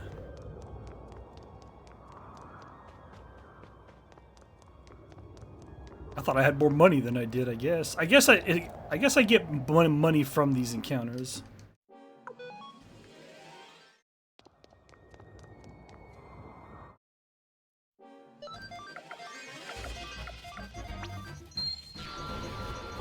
I might save a hell or two just in case.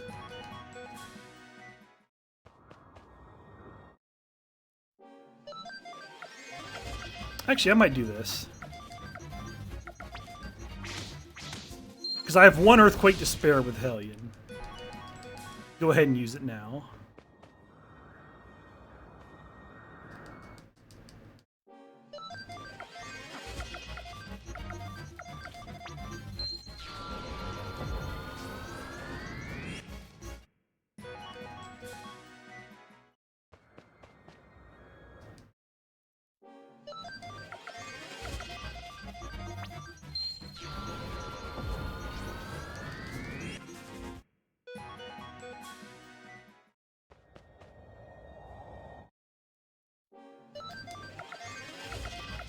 I'm not gonna save the hell, screw it.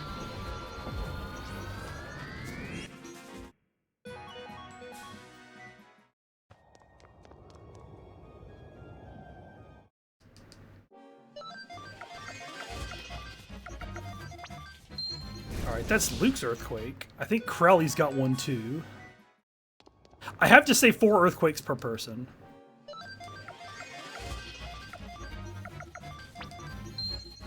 So now I have to use double Voice of Earth to kill these soldiers.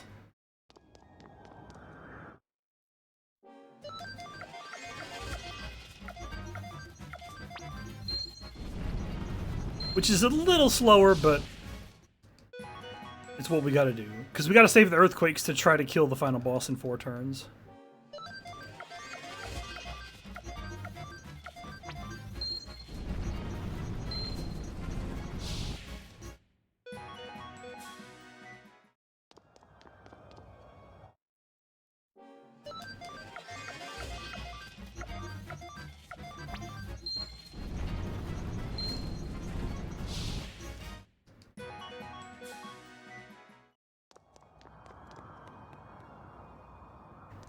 One more soldier fight.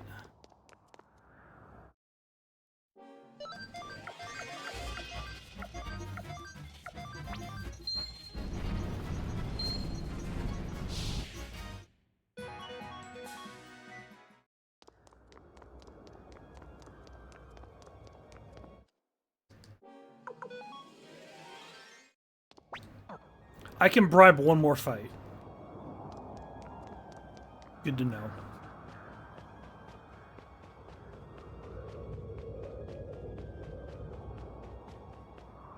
That'll be if I get into an encounter I can't let go on the way out of here.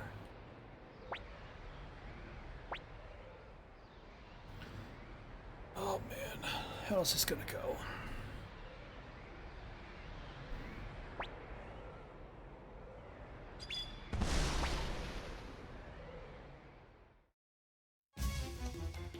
It'll probably go fine, it's just...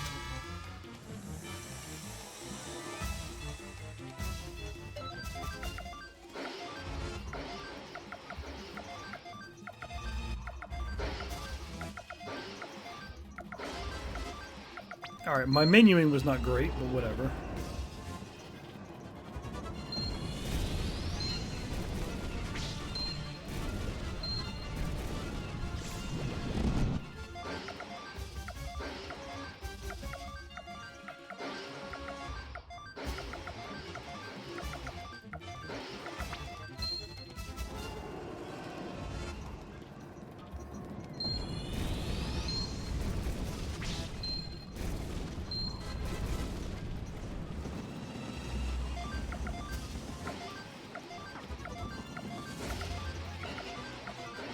Third turn.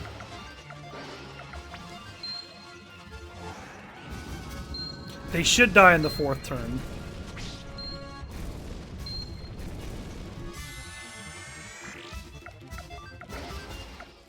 I almost accidentally ran.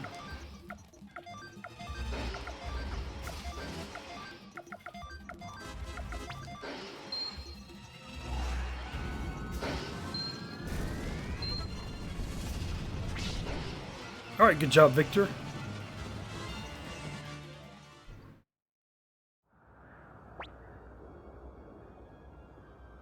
Is this really going to be like a 337? That's so stupid. That's dumb as hell. I thought this run was going to be like 4.5 hours when I started doing it. And then the first run was 350, and then the second run was, or 353. The second run was 349. And this is going to be like a 337. This is so stupid. And I can still save like 5 minutes on the Opal. Unbelievable.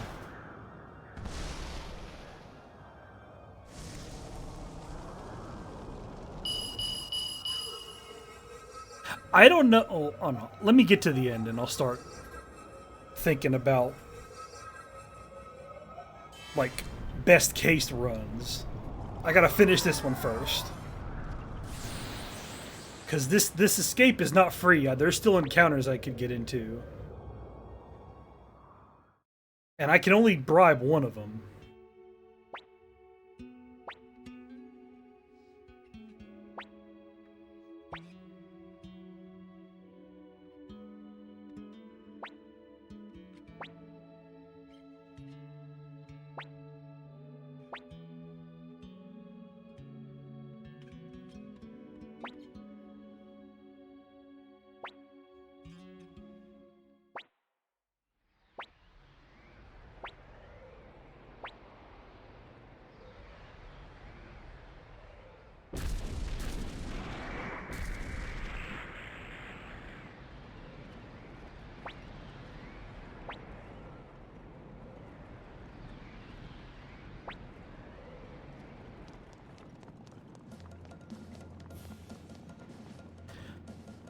The tricky part about this escape is that halfway through it, Victor leaves, which means our champion's orb also leaves.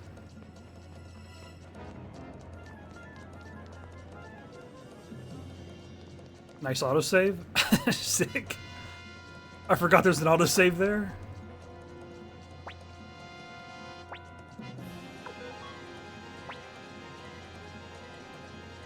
Because there's a save crystal that those soldiers are guarding. Which is the save crystal you have to use if you want to have save data for Suikoden 2. I should have bribed. That was careless. Never punished. Never punished. This is a 337.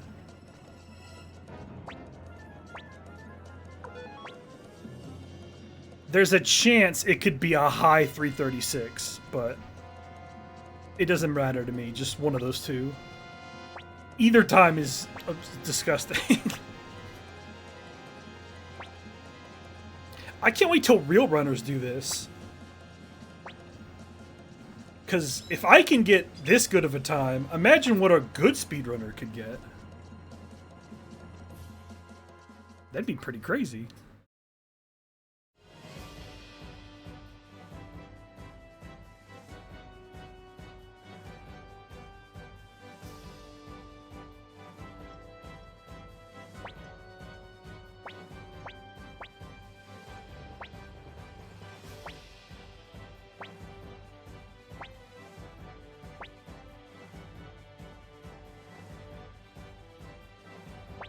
I don't remember how long this cutscene takes. It might be a 336. I don't think this takes 20 seconds.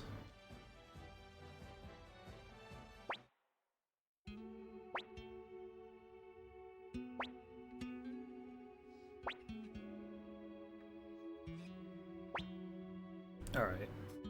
What a dumb time. That's so stupid. Why is that a 336?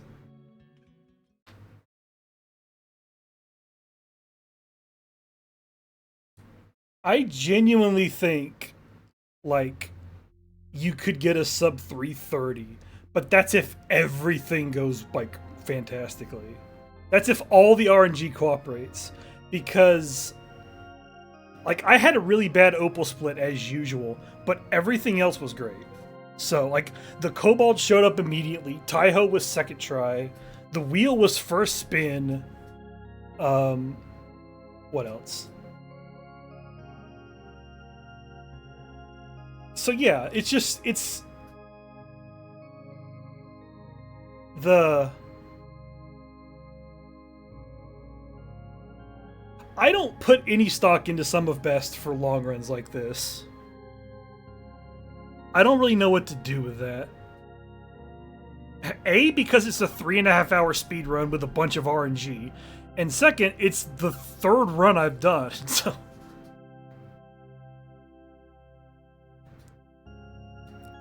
but the fact that I've never had a good opal split means that I do think a sub 330 is possible. Do I want to grind for it? Not really. But I mean, I'll still do runs of this because no one else is running it right now. I mean, somebody eventually the Suikoden runners will come over to this, or at least they'll come over to any percent, and they'll look at this and go, "How much RNG do we have to deal with?" Never mind.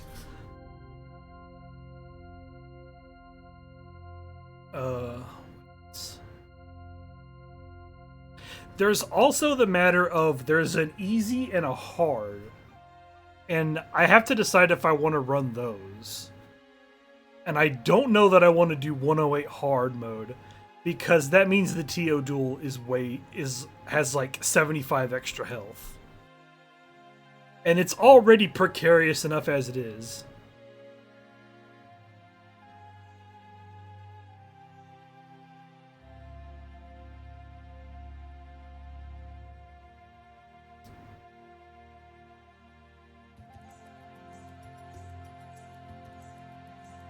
I could do 108 normal or 108 on hard with the pre-order bonus, which just gives me more money basically. But that seems like a meme thing. Yeah, I finished a run, so I'm like I PB'd, which is fantastic because I have a recording on my own channel of my PB instead of it's on like my PB last weekend is on the RPG Limit Break channel. Which is not. I'm glad it's somewhere, but I would prefer my PB to be on my channel, so that's a plus. And the run finished, which I'm always happy for. I think I made one safety save the whole run, and it was Gaspar. I might stop doing that but it means that like I'm gonna have runs. I might have a run die an hour and a half in. So I won't get to stream this until next weekend, and I'm probably going to want a backup plan for if my run dies early. Whether it's routing another category or another difficulty, or practicing something or something.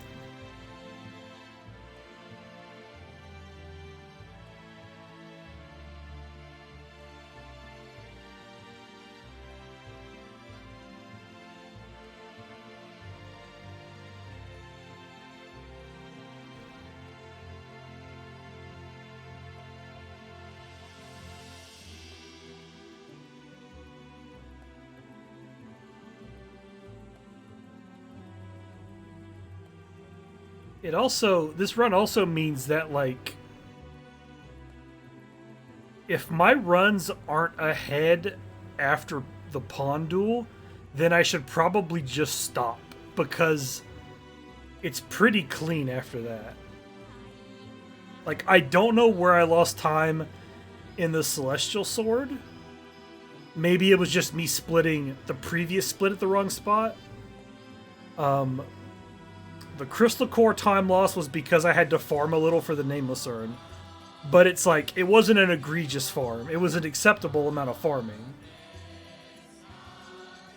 And the rest of the spots where I lost time is like a couple seconds, which I consider like a negligible amount of time loss.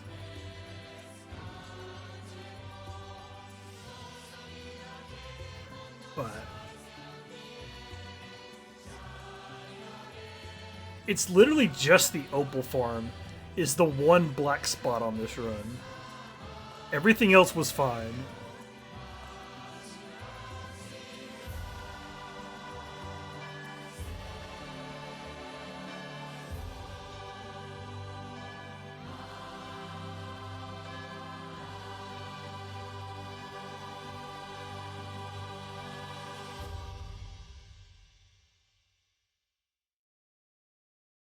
I guess I should also, just for full disclosure, I am running with Turbo, by the way. I guess if that wasn't obvious. Because the speedrun.com leaderboards for this game has Turbo and no Turbo. And I'm running with Turbo.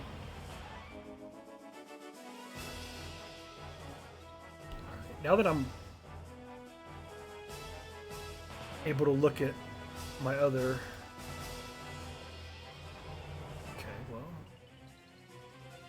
able to look at all the emails that I missed.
I know some runners of this don't let the credits roll, but I just like letting the credits roll.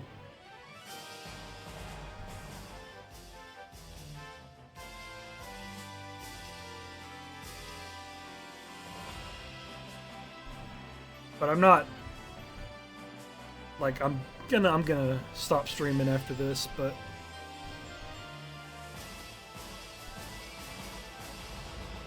I guess I could raid somebody. Let me see if anybody's to raid.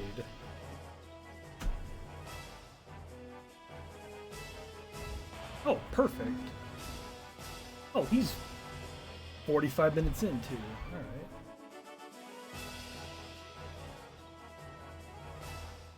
Alright. Alright, where's my raid thing?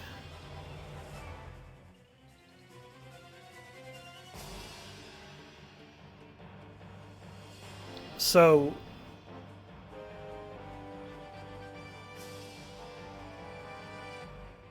Tom88, the guy who has the any percent record right now, he's currently learning the Suikoden 2 speedrun. So I'm gonna raid over there since I'm done. So we're gonna I'm gonna send everybody over to Tom. If you're in the mood for more Suikoden streaming. But yeah, I'm happy with that run. I'm not ecstatic because of the Opal Farm, but we'll get it next time. But I'll probably do a run next Friday, as usual. It might be next Thursday, actually, because I have Thursday off of work. So it might be Thursday evening, or it might be Friday evening. It'll be one of the two. But, yep, thanks for watching, and next time we'll hopefully improve even more.